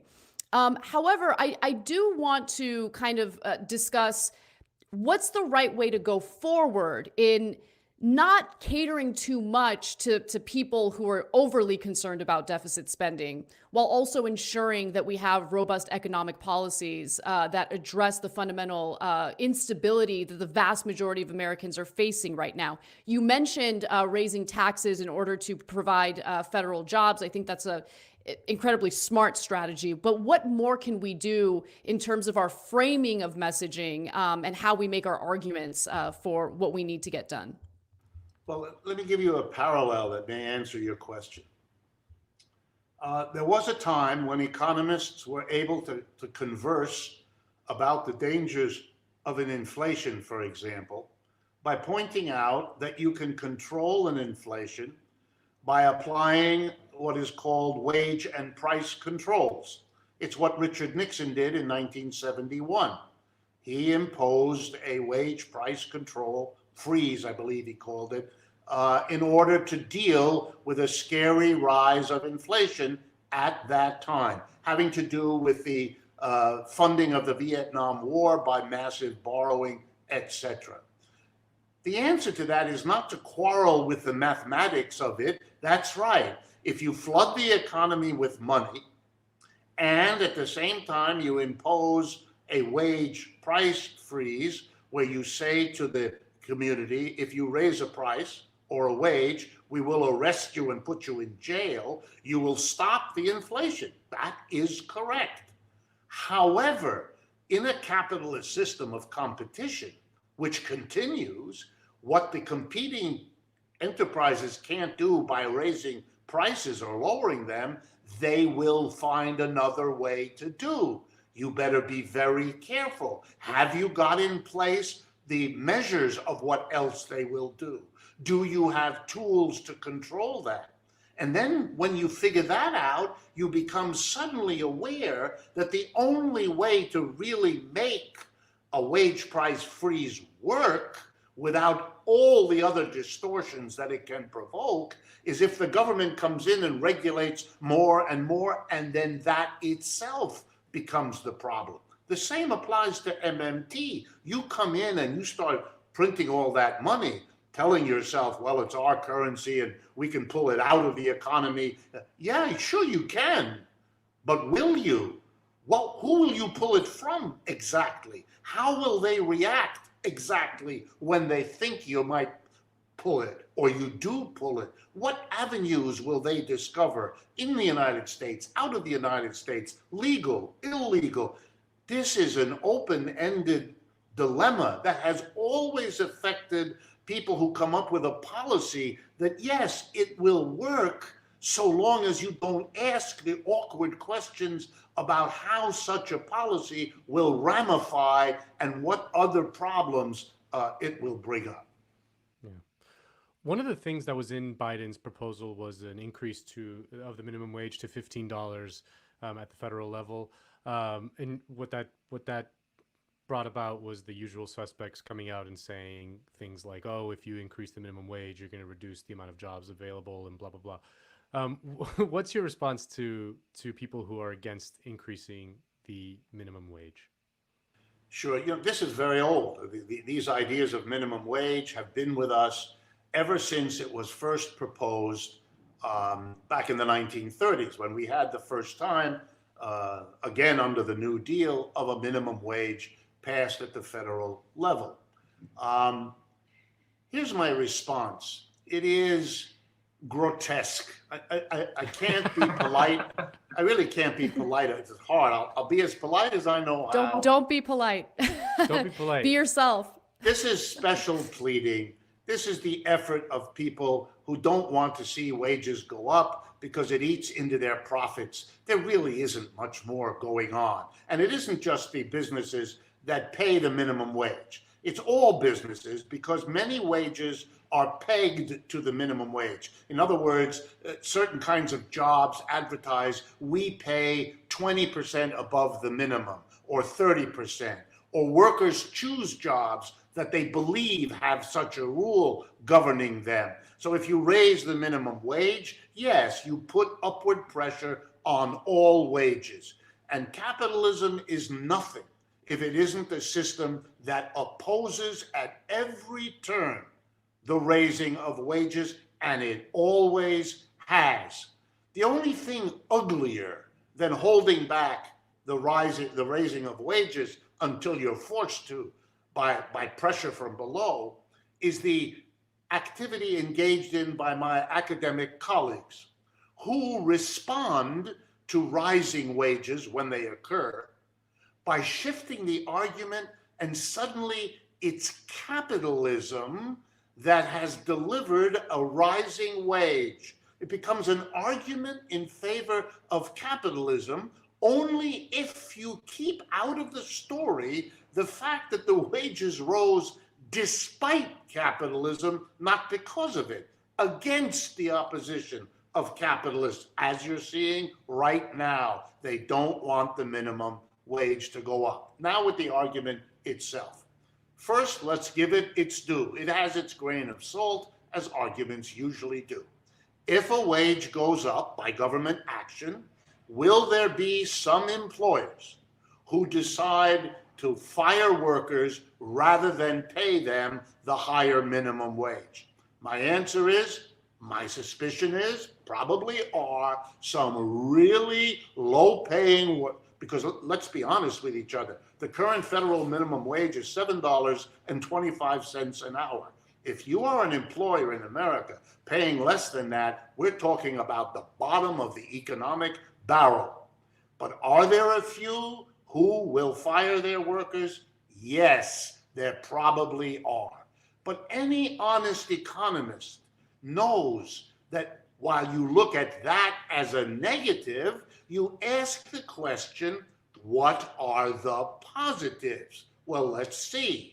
If the minimum wage goes up, and many workers are now paid a higher minimum wage, and many other workers enjoy a wage increase because their wage is pegged to the minimum wage, then we're going to see a general increase in the level of disposable income that the working class as a whole has to spend. And as they spend that extra money, guess what? It generates more jobs. So the honest economic analysis has to weigh whatever jobs are lost from those low-income employers who won't pay the higher wage versus all the jobs created by the greater purchasing power of those who get a higher wage. And then there are the interesting arguments. What are the secondary effects of rising wages all along the line?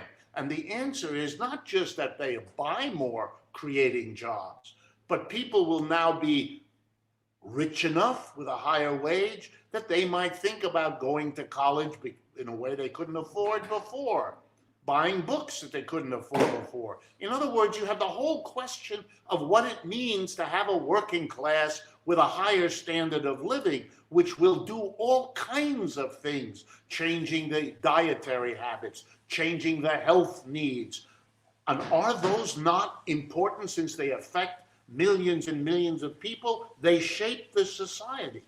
One of the reasons, and let me drive it home with a little harshness, one of the reasons this society has been so traumatically impacted by COVID-19 is that we're obese, we're not healthy, we don't have the disposable income for millions to go and buy in the organic section of the supermarket. They're stuck with the pesticide-ridden normal produce, etc., etc. These are very powerful phenomena in any society. All of them are affected by the level of wages that you have. Only a capitalist thinks that the wage is a threat to him or her as a profit-dependent entity, and they're right about it. But for the rest of us, it's a wholly different calculus. You know, the fact that the Federal Reserve can just pump money into banks and corporations and essentially ensure that the stock market is completely disconnected from the economics of supply and demand makes me wonder how persuasive that argument is to people in positions of power right now, because they've essentially created a system that is, of course, reliant on exploiting labor, but certainly not reliant on consumer spending, not to the same extent as before. So how do you respond to that concern? No, I think you're touching on something that is a whole nother crucial, part of this story. The United States, the capitalists of the United States, have done something that nobody wants to talk about except on an occasional talk show, and then often from the right wing. And again, let me be stark in the interest of getting the idea across and taking advantage of your kind offer that I don't need to be quite so polite. Let me put it bluntly. I think large portions of the American capitalist class have abandoned the United States. They don't need the United States. They have the rest of the world to play in, and it's a more profitable place to play. It's not only that since the 1970s we have seen, and it continues, a massive exodus of jobs that once would have been developed in the United States or already were, and that got moved or initiated in China or India or Brazil or many other places. It's not just that. That's going on. But that very movement has two very powerful effects that make for a snowball. On the one hand, it diminishes the wages in this country. That's why we've had stagnant real wages in this country basically for the last 30 to 40 years.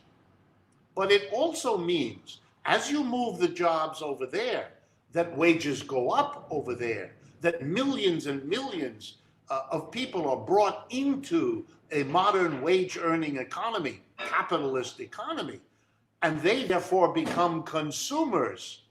The greatest growing consumer market in the world today is China. It's not just a place people go to work, to hire workers, but it's now a place to sell. General Motors sells more cars in China than it does here. And believe me, they know where their bread is buttered. They don't need the United States. They need the rest of the world. That's where the growth is. Here, the direction is going the other way.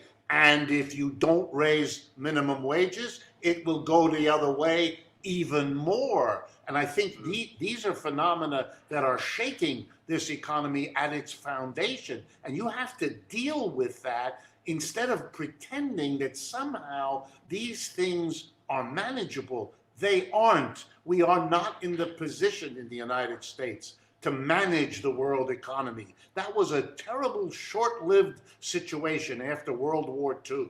It's been over for a while, and we're living on the remembrance of it, but not on the reality, because the reality has left us behind. And very quickly, Professor, just to wrap up at the end here, what do you think the left position towards the Biden administration should be? Should we be taking a sort of hard oppositional pose, or maybe some softer, more conciliatory pose? Okay, I know this is a hard question, but I'm going to again assume that you're interested in an honest answer. Yes, sir. I have no objection, and I support particularly the progressive voices, Bernie, AOC, and the others working inside the Democratic Party. That's fine with me. But I believe that they would have a better time if there were an organized political movement, formation, party, it really doesn't matter to me, to the left of them, able and willing to say the kinds of things they can't, for reasons good and bad. That's typical. Let us work side by side. We push further, those of us are on the outside, they push as best they can on the inside.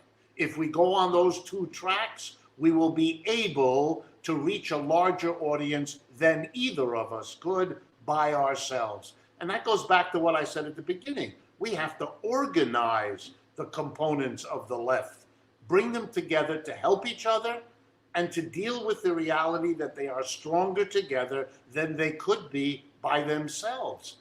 I want to advocate for a government jobs program. I understand if the structure of the Democratic Party makes that difficult or impossible for Bernie or for AOC or for the others like that. I accept that. They will be upset occasionally by how far we go. We will be upset by how far they don't go. But we will understand that both of those messages have to be out there. And then let's see where the population decides to go as they listen to that version over there and the ours over here. If we don't have both of them, then they get only one version, and I don't think that's good for either of us. I think the progressives inside the Democratic Party will learn that for every time they're embarrassed by what we to their left do, they will also be strengthened by being able to go into the party's activities and say, hey, you better do what we're suggesting, because coming down the road behind us is something you will like even less. And those moments have happened in many other societies. You know, in Europe, in every European country, they are not satisfied with two parties. They have more, 3, 6, 9. You know, they haven't fallen apart. They don't dissolve. They are less riven by divisions than we are as a nation, yet we hold on to a two-party monopoly. We have an antitrust division to get rid of monopolies in business, but we seem to think that they're necessary, normal, acceptable in our politics. They aren't. They never were. And we should be as opposed to monopolization in our politics, just as we have been in our economics. Wow. Professor Richard Wolff, it's always a pleasure to have you on the show. I wish we had more time to speak with you, but hopefully you'll come back on again soon. Thank you as always for taking the time. We appreciate it. Thank you, and I appreciate the opportunity to talk about these things. It's crucial at this time, perhaps more than ever before in American history. Absolutely. Yes, sir. Take care. Bye-bye. Oh, I love that guy. I love that guy so much. Wolff is the best. He's the best. I love him. Man. I could talk to him all day. Like I could just be like, "So what do you think about this?" And then just see what he thinks about that, and then be like, "Oh, what about this?" And then just see what he says about that. Totally. Yeah. The best is just, I mean, you don't want to interrupt him. Like he gives long answers, but I love it because he ties everything to a historical context that makes it easier to understand where he's coming from, or more importantly, to provide evidence for why he's right. So I always really enjoy that. And also, I just wish, since we did a pre-tape interview with him this week, Nando and I obviously have we both have other commitments. And so we both had to go, but I had so many more questions I wanted to ask him. So we'll get Professor Wolff back on and discuss strategy more with him, because I think it's really, really important. But yeah, that was great. Any final thoughts about the interview before we move on to our SALT segment? Well, no, I mean, one of the things I admire about guys like Wolff and Chomsky is that they have their worldviews, they have their kind of ideological worldviews, and they're pretty disciplined about them. I mean, they're probably slightly different in their ideological worldviews, but they maintain a discipline, like a message discipline, which is why they're timeless. If you're kind of constantly chasing the discourse, you're going to drive yourself crazy.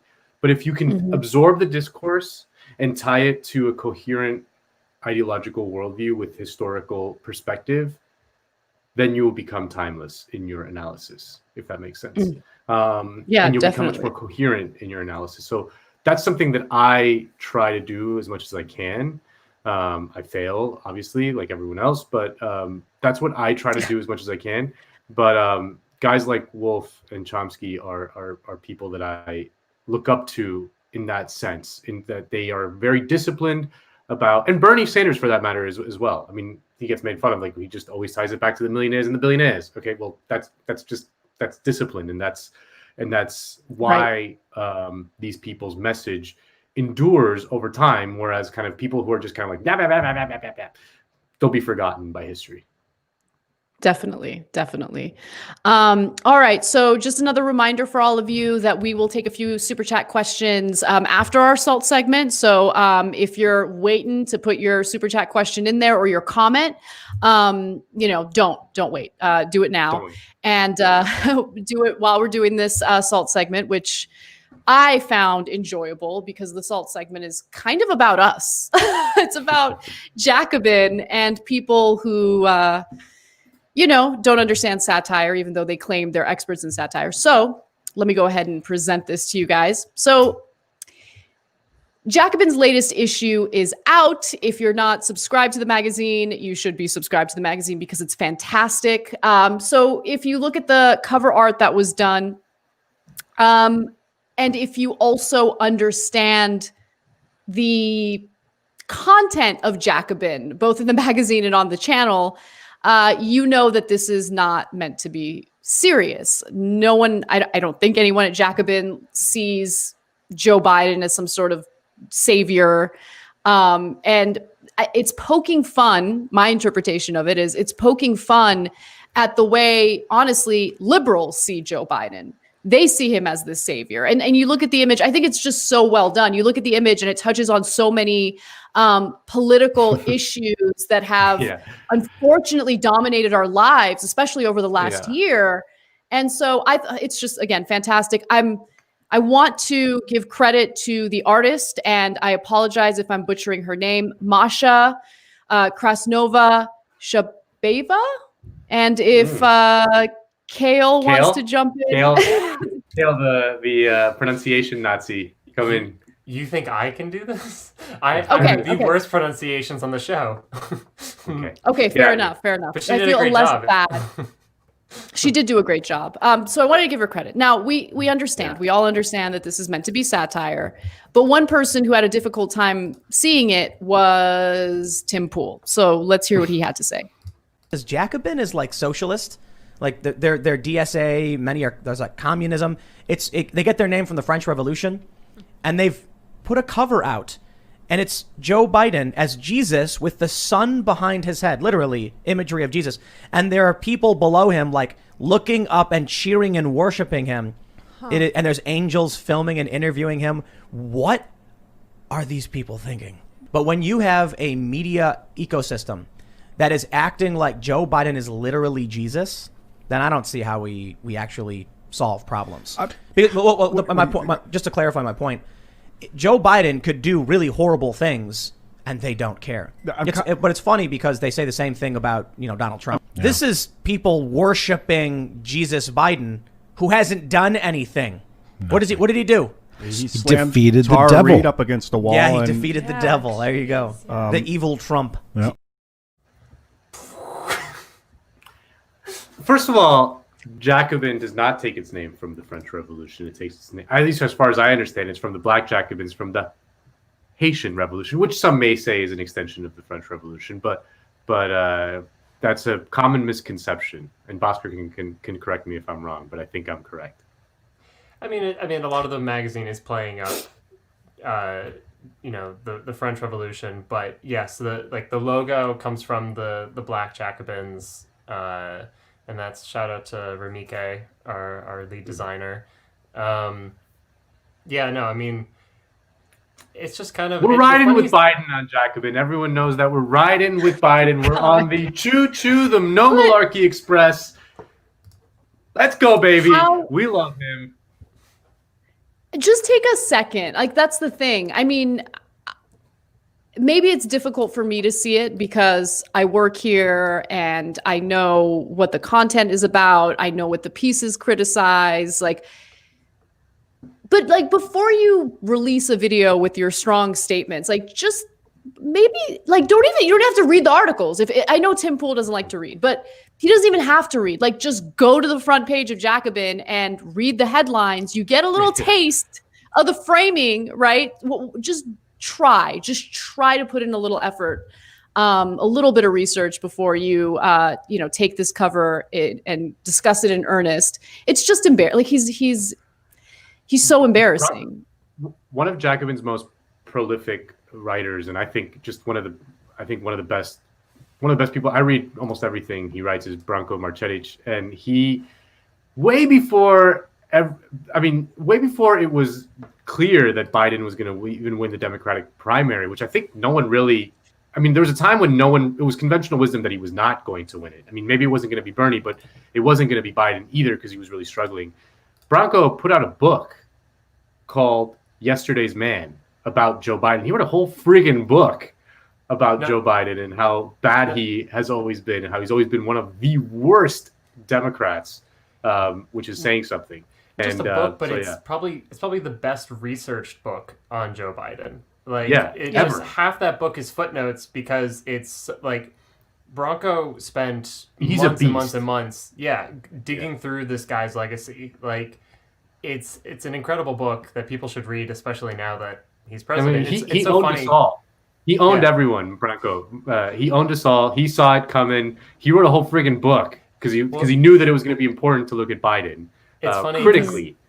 It's funny because the book came out in February of 2020, and it was like, shit. I guess no one's gonna buy this book. I guess Biden's over, and a month later, completely different world, which I don't want to think about. But but I wanted to pull up the issue cover because. Okay, I'm Nancy Pelosi and Chuck Schumer kneeling. That's me. Tag yourself. Tag yourself. Who are you? What's your favorite part? I think the Kente claw. Yeah.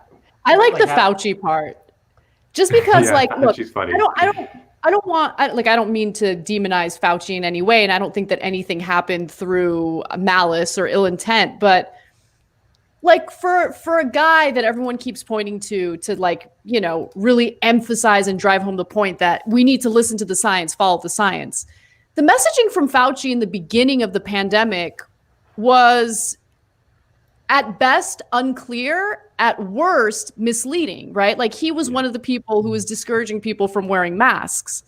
And I think that might have been intentional because there was a shortage of masks and they wanted to make sure that like regular consumers didn't like snatch them all up before healthcare workers can, you know, get masks for the work they do. But at the same time, like in the very, very beginning, like in January, he wasn't minimizing it, but he did make it seem as though coronavirus was similar to Ebola in that like it's unlikely to, you know, hit our shores. It's unlikely to have a devastating impact on America. And obviously it's had a devastating impact on America. Look, my point is like, it's pretty clear. It's clear to anyone who knows anything. Like just if you're in media, especially, you look at this and you can tell it's satire because it points to so many failures that we've experienced throughout 2020, especially, you know, and when it comes to lawmakers that are featured on it, yeah, the lawmakers think like all of our problems are wrapped up in this neat little Trump package. And all we need to do is kick that package out the door and bring in another one of us and we're going to be fine. Like we all know that's a ridiculous argument. We all know that Trump was not the problem itself. Trump was a symptom of the problem.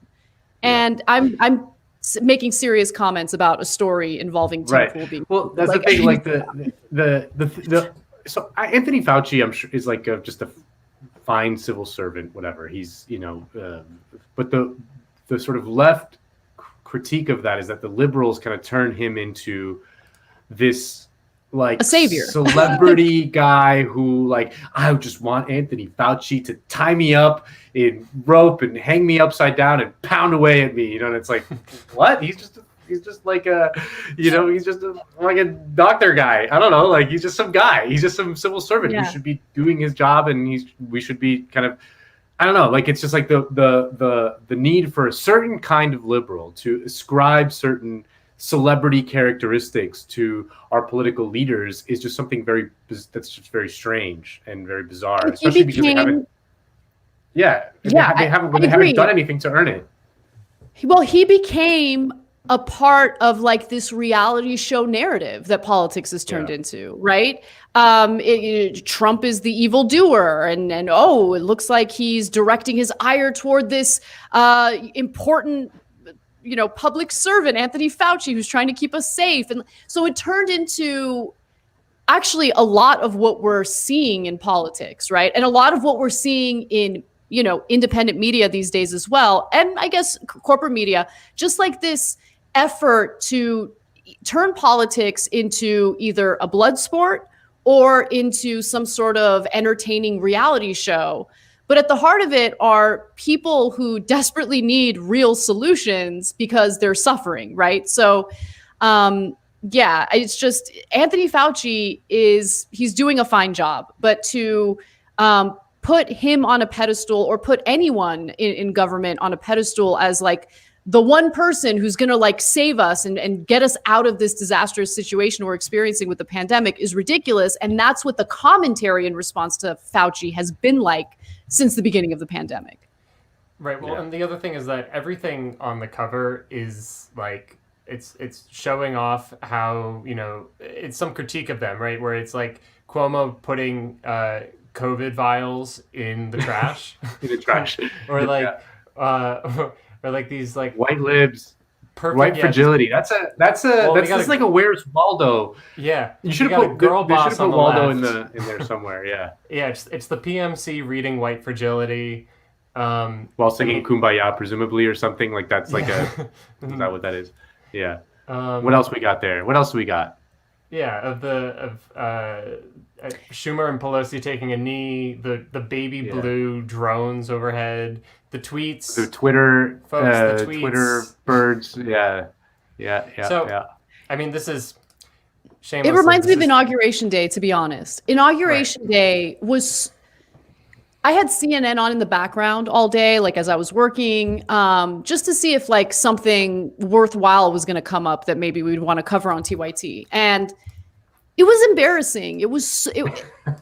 Just relax, guys. Everyone relax. The coverage, the coverage was super embarrassing and very kind of I don't know, like there were people on CNN who were like, "This is the greatest moment in the history of American democracy." He's not exaggerating.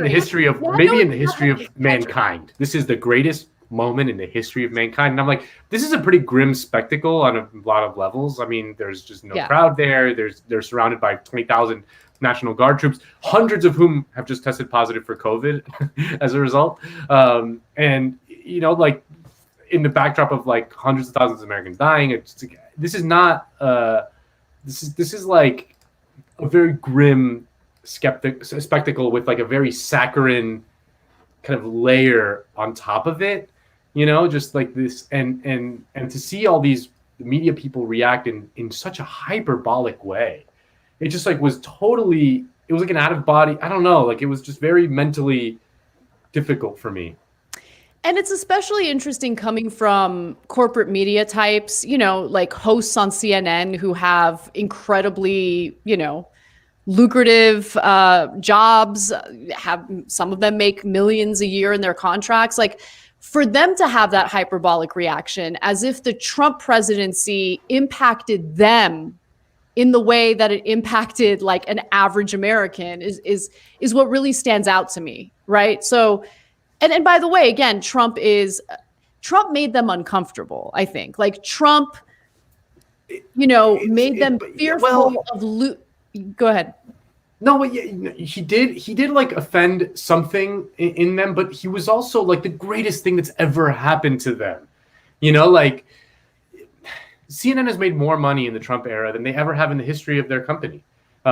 It's been, and these hosts, these like incredibly banal people like Don Lemon and Chris Cuomo, like my God, like were able to turn themselves into these like brave defenders of some, you know, the hordes coming through the gate, you know, and they're just, and so they, in a way, like the Trump era is the best thing that's ever happened to them because they could do this pose that is just completely fake. I mean, it's just so obviously fake, but tons of people ate it up. And they themselves, I think, ate it up. I mean, they bought their own narrative as these kind of like very brave people doing something that's like, it was the cushiest thing you could ever imagine. Like it's the cushiest job. It's not even like within journalism, like it's the least scary thing you could do is like be like, you know what, sir?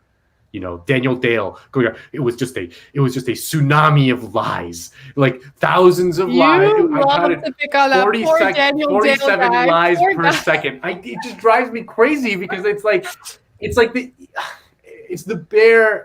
easiest and cushiest job. I'm not saying what I do is brave. I don't claim it. I've said that what you do is brave, Nando, for what it's worth. I think you're pretty brave coming on the show every week. I mean, there's like severe cognitive dissonance, so there must be, where like these people are making so much money off of something that they find so like the antithesis of what they think politics is, where like Trump totally smashed the decorum of it, like smashed like the actual like glitz and glam that they love to cover, like, and it just became extremely vulgar, and they're like, this is not what politics is supposed to be about. Like it was. That's a good way of putting it. Yeah. One of the most embarrassing things. Ton of money. One of the most embarrassing things I've ever done is when I attended the White House Correspondents' Dinner, and I think convinced that was like the greatest. I was like looking around the room, and I remember thinking like, this is the greatest day of their lives. Like these people, like they love this shit. They love Obama going up there telling the jokes, Conan O'Brien going up there telling the jokes, and then they get to hang out. Like they're at the table. It's like, ooh, I'm, you know, Jim Acosta at CNN, but I'm sitting at a table with, some celebrity, you know, Tom Cruise. Oh, that's so cool. You know, and Tom Cruise is like, oh my God, I'm with Jim Acosta, the CNN guy, the guy who like, you know, he does all this stuff on CNN. And it's like, I remember being there, like, and just thinking like, this is the great, and Trump blew that up. And, you know, like that, he blew that up, like that they didn't do it during the Trump Yeah, didn't they skip it one year? or maybe they skipped several it years, and I they don't did know. like a side one, or Trump I just forget. stopped. Like they blew up it stopped the thing that it had become. You're right. So yeah, and they that love the offends pomp them. and circumstance, right? They love it. that. Love it. And like and that was one other thing I noticed about Biden's inauguration. It was the return of the celebrity culture, the marriage of Lady Gaga types with the executive branch. It was just, I don't care. It's think of the celebs. And we're going to get more of that. Trump That's world. the frustrating thing. We're going to get more of these like annoying celebrity endorsed events and, campaigns. And these people are not reflective or representative of what people experience in this country every day, right? Like just putting a happy, kind of entertaining, I don't even find these people entertaining, but I guess to some people, entertaining face on a government that has neglected its people and continues to fail them because they would rather, appeal to their donors or their own personal interests rather than actually represent the best interests of the people. Like that's a huge problem. There's no amount of Lady Gaga or I don't know. Let me try to think of a singer that I actually like. Like I don't think I can think of one right now. Like there's nothing that's going to erase what the reality of this country is right now. And I'm worried that the Biden administration is going to fall into that like super annoying Obama era entertainment culture. You didn't think it was cool when Garth Brooks gave former President Obama like a really cool bro hug? But that's the thing. Like they haven't even updated the entertainers. I was laughing. But I was laughing throughout the Garth Brooks thing because well, first of all, it was just like such a throwback. I had forgotten like he existed. He was so big in the 90s. Like it's hard to overstate like how big he was. But I just like imagined myself like all these like like all these like conservative people who were like fans of Garth Brooks. Like, well, I guess he's a pedophile now. Like just scratch him off the like scratch him off the list. Guess he's part of the cabal. All right. Let's get to some of our super chat questions because we're going long, and I want to make sure we answer some of these. Yeah, no, we should. So we've gotten this a couple times throughout the show already. Someone really wants an answer to this, Nando, and you owe them one. Okay. Which one? Real Life Jolly in the chat is asking. I loved how last week you said Les Misérables was the best novel ever. So who is your favorite character in it? Ooh, I don't even remember I said that, but now that I'm asked, so I mean, Les Misérables is incredible. Like I recommend everyone should read the book. But there's at the beginning of the book, there's a character who is like an old hermit who is a dying revolutionary. He was he participated in the Revolutionary War. In the revolution in France's in the French Revolution, sorry, and he's like old and dying, and the bishop who later kind of saves Jean Valjean comes to visit him to give him his last rites, and the bishop is this incredibly moral man, like incredibly pious, like never did a bad thing in his life, just doesn't have any vices in any way. He's like a perfect kind of moral creature, but he's like a political conservative and was horrified by the French Revolution. The hermit, the old dying revolutionary, is not a moral man. He I don't remember if he was like a philanderer, and he was like, he was drank and did all. He was a bad boy, but he was a revolutionary, and so they have like a debate over like the ethics of like revolution and political violence and things like that as this man is dying, and it's just like so well done, so well written, and just like that character I just always found like to be such an interesting. Anyway, I loved it, and so I recommend anyone read that. It's a good show. What? We can go to other questions. That was Nando's Les Misérables corner. We'll be doing this every week now. I'm down with the musical as well, and I even liked the movie. I'm not ashamed to admit it. I thought the movie was really good, to be honest with I enjoyed it. Real quick, this isn't a question. I I just want to give a shout out to Erica. Like, I know you don't like me, girl, but I just want to say thank you for watching the show anyway. From the chat, I went on there briefly during the pre-recorded interview. But I appreciate that she tunes in every week. I'm being very sincere and watches anyway. So just shout out to her, and I don't take it personally. We a diverse audience of we do, and that's a good thing. We want we want to have a diverse audience ideologically to want to suck you guys in. Want to make sure you guys are indoctrinated by us. She said she was trolling too hard right now. That was her. So she takes back. So hard, motherfuckers want to find me.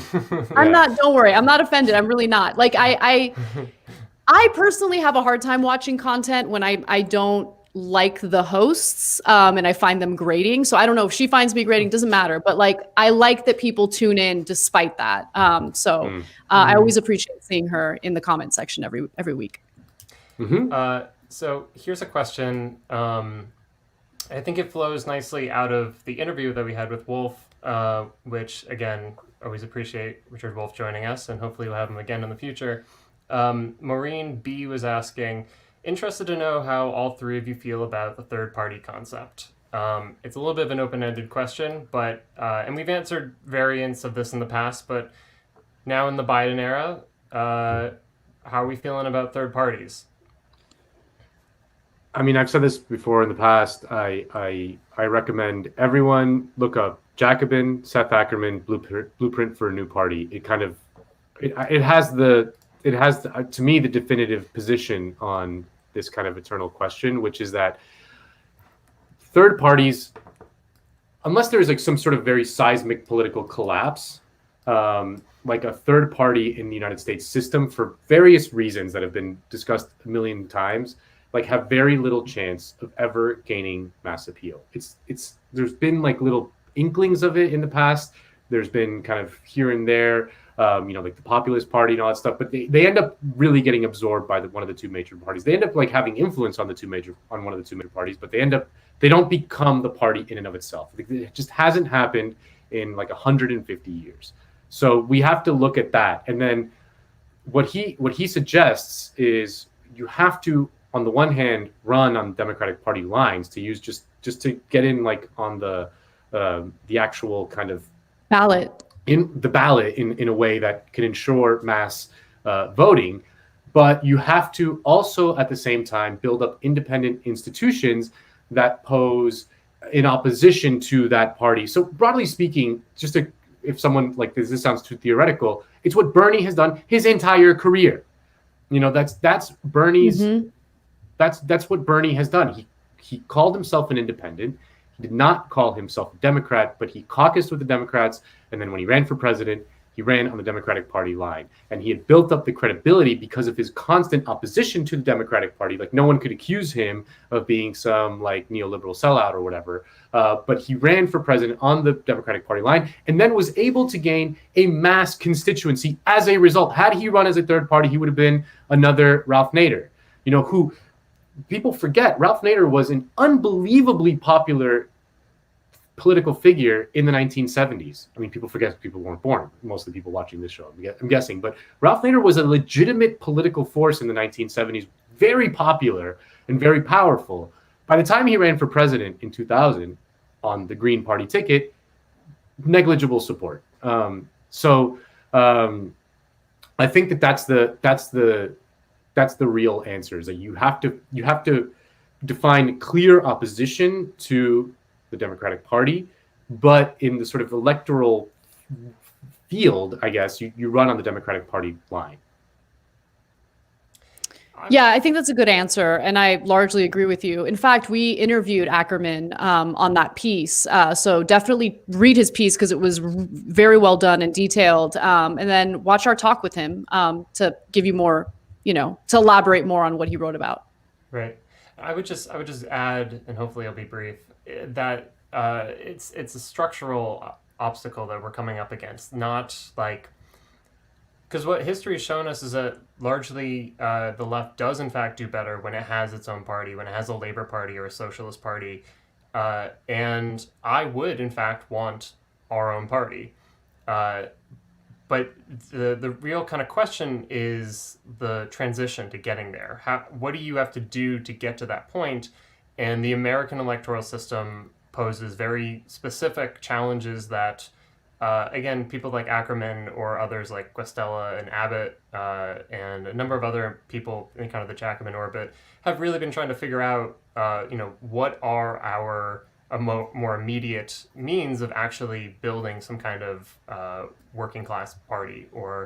And the other thing is that I don't think, so all that being said, I don't think we say we want a party because we want a party because it's a good in and of itself. It's a means to an end. So that we think that a Labor Party or a Socialist Party is useful because it will enable working people to have seats in Parliament, in Congress in this country, to push for our politics, and we can have a party that is not structurally tied to donors, to capital in and of itself. Of course, the government itself has certain structural obligations to capital. That's an entirely other thing. But the point being is that like we prioritize things like guaranteeing healthcare to everyone, or higher education, childcare, massive public works with a federal jobs guarantee that we put people to work doing meaningful work with a good wage and labor protections. And so, like, all of that, and then of course, like, kind of the at the top of all this is workers should, because workers run the economy, they should or because we're the ones working, we should be the ones running everything. So that, worker controlled firms, all of this. So like, those are the goals. And then we say like, can we achieve that within our electoral system? And by what means do we go about doing that? And so like the unions in the 30s ended up moving into the Democratic Party and were in fact able to get some pretty significant reforms through the Roosevelt administration. And then they decided not to form a Labor Party. And there's a lot of reasons for why that happens when it happens, or doesn't happen when it doesn't happen. But the point is that we have a very particular history that we have to work within. But we do know, in fact, that like, if we are successful enough to have some kind of I'm trying to think. I have an analogy that I've been using that I really should stop using. That like, it's actually not very helpful. Where I'm like, the Democratic Socialist should be like a tumor within the Democratic Party because it's like inside, attached to it, and openly antagonistic to it. But it's not a great analogy, and I'm sorry, I'm thinking out loud because like, a tumor kind of implies that like it's trying to kill the host, and we may or may not be wanting to kill the Democratic Party. Maybe we want to take it over, and maybe we want our own party. I don't know. But the point being is that like, the politics and the program is what we're fighting for, and we fight for a Labor Party or a Socialist Party because we want those things. And I think the only way that I see as like going down that path in this country is through what Nando is outlining, what, again, these authors I've mentioned have outlined, which is that you kind of have to have a surrogate within the Democratic Party that basically proves to unions and to the labor movement that we're going to be greater fighters and legitimate fighters for their interests, and marrying socialist politics with labor politics and basically kicking out one of the other two parties ballot by ballot, state by state, ultimately getting to the federal level. So the whole, like, there's a thing, the People's Party, whatever, that it keeps coming up. I'm not necessarily against it by any means. I think just the challenge that we have to figure out is attaching our organizing, socialist politics and grassroots organizing with organized labor. And part of the challenge is, of course, that organized labor is historically weak right now. So it's also rebuilding labor in the process. But there will be no socialist or labor party or viable third party unless it is attached to a working class labor movement. Yeah. I mean, that's what it always comes back to. So, I mean, again, like, all these things are very theoretical until the rubber hits the road. Oh, we got a comment $50 from Erica. Wow. Thank you, Erica. Oh my God, you didn't have to do that. But thank you. Yeah. Jeez. I didn't mean to shame her though. I was being sincere because like she had some negative feedback, but it wasn't like it really wasn't that offensive. Like I deal with rape threats every day. Like it wasn't bad. But I was like grateful that she still watches because sometimes hosts can turn people off. So anyway, thank you. Thank you. I really appreciate that. We're like Anything half else? hour past on my end, 2 p.m. You guys, okay, 12 p.m. You guys, because yeah, it's 12:35. So maybe let's call it there. But I also just want to say thank you to everyone who did submit super chats. You were all very generous. People asking what they can do to support the Teamsters. I don't know if I can legally tell you what to do, but there are means. So I don't know.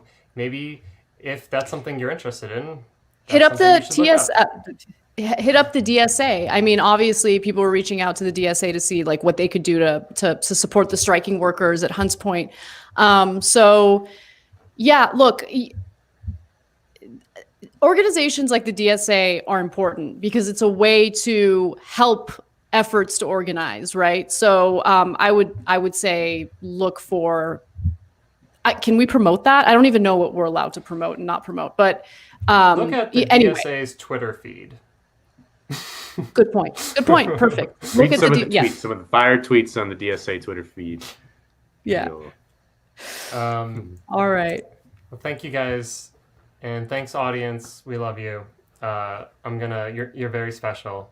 I'm gonna let them. Very special people. All right. Yeah, well, very beautiful men, very young men, very young. Very oh, those boyish charms. Anyway, Anyway, we do love you guys. Thank you so much for watching. Missed you last week, so I'm really happy that I was able to come back and do the show this week. And Nando, you're the best. I love doing the show with you. I always feel good after the show. Like I have good feelings, you know?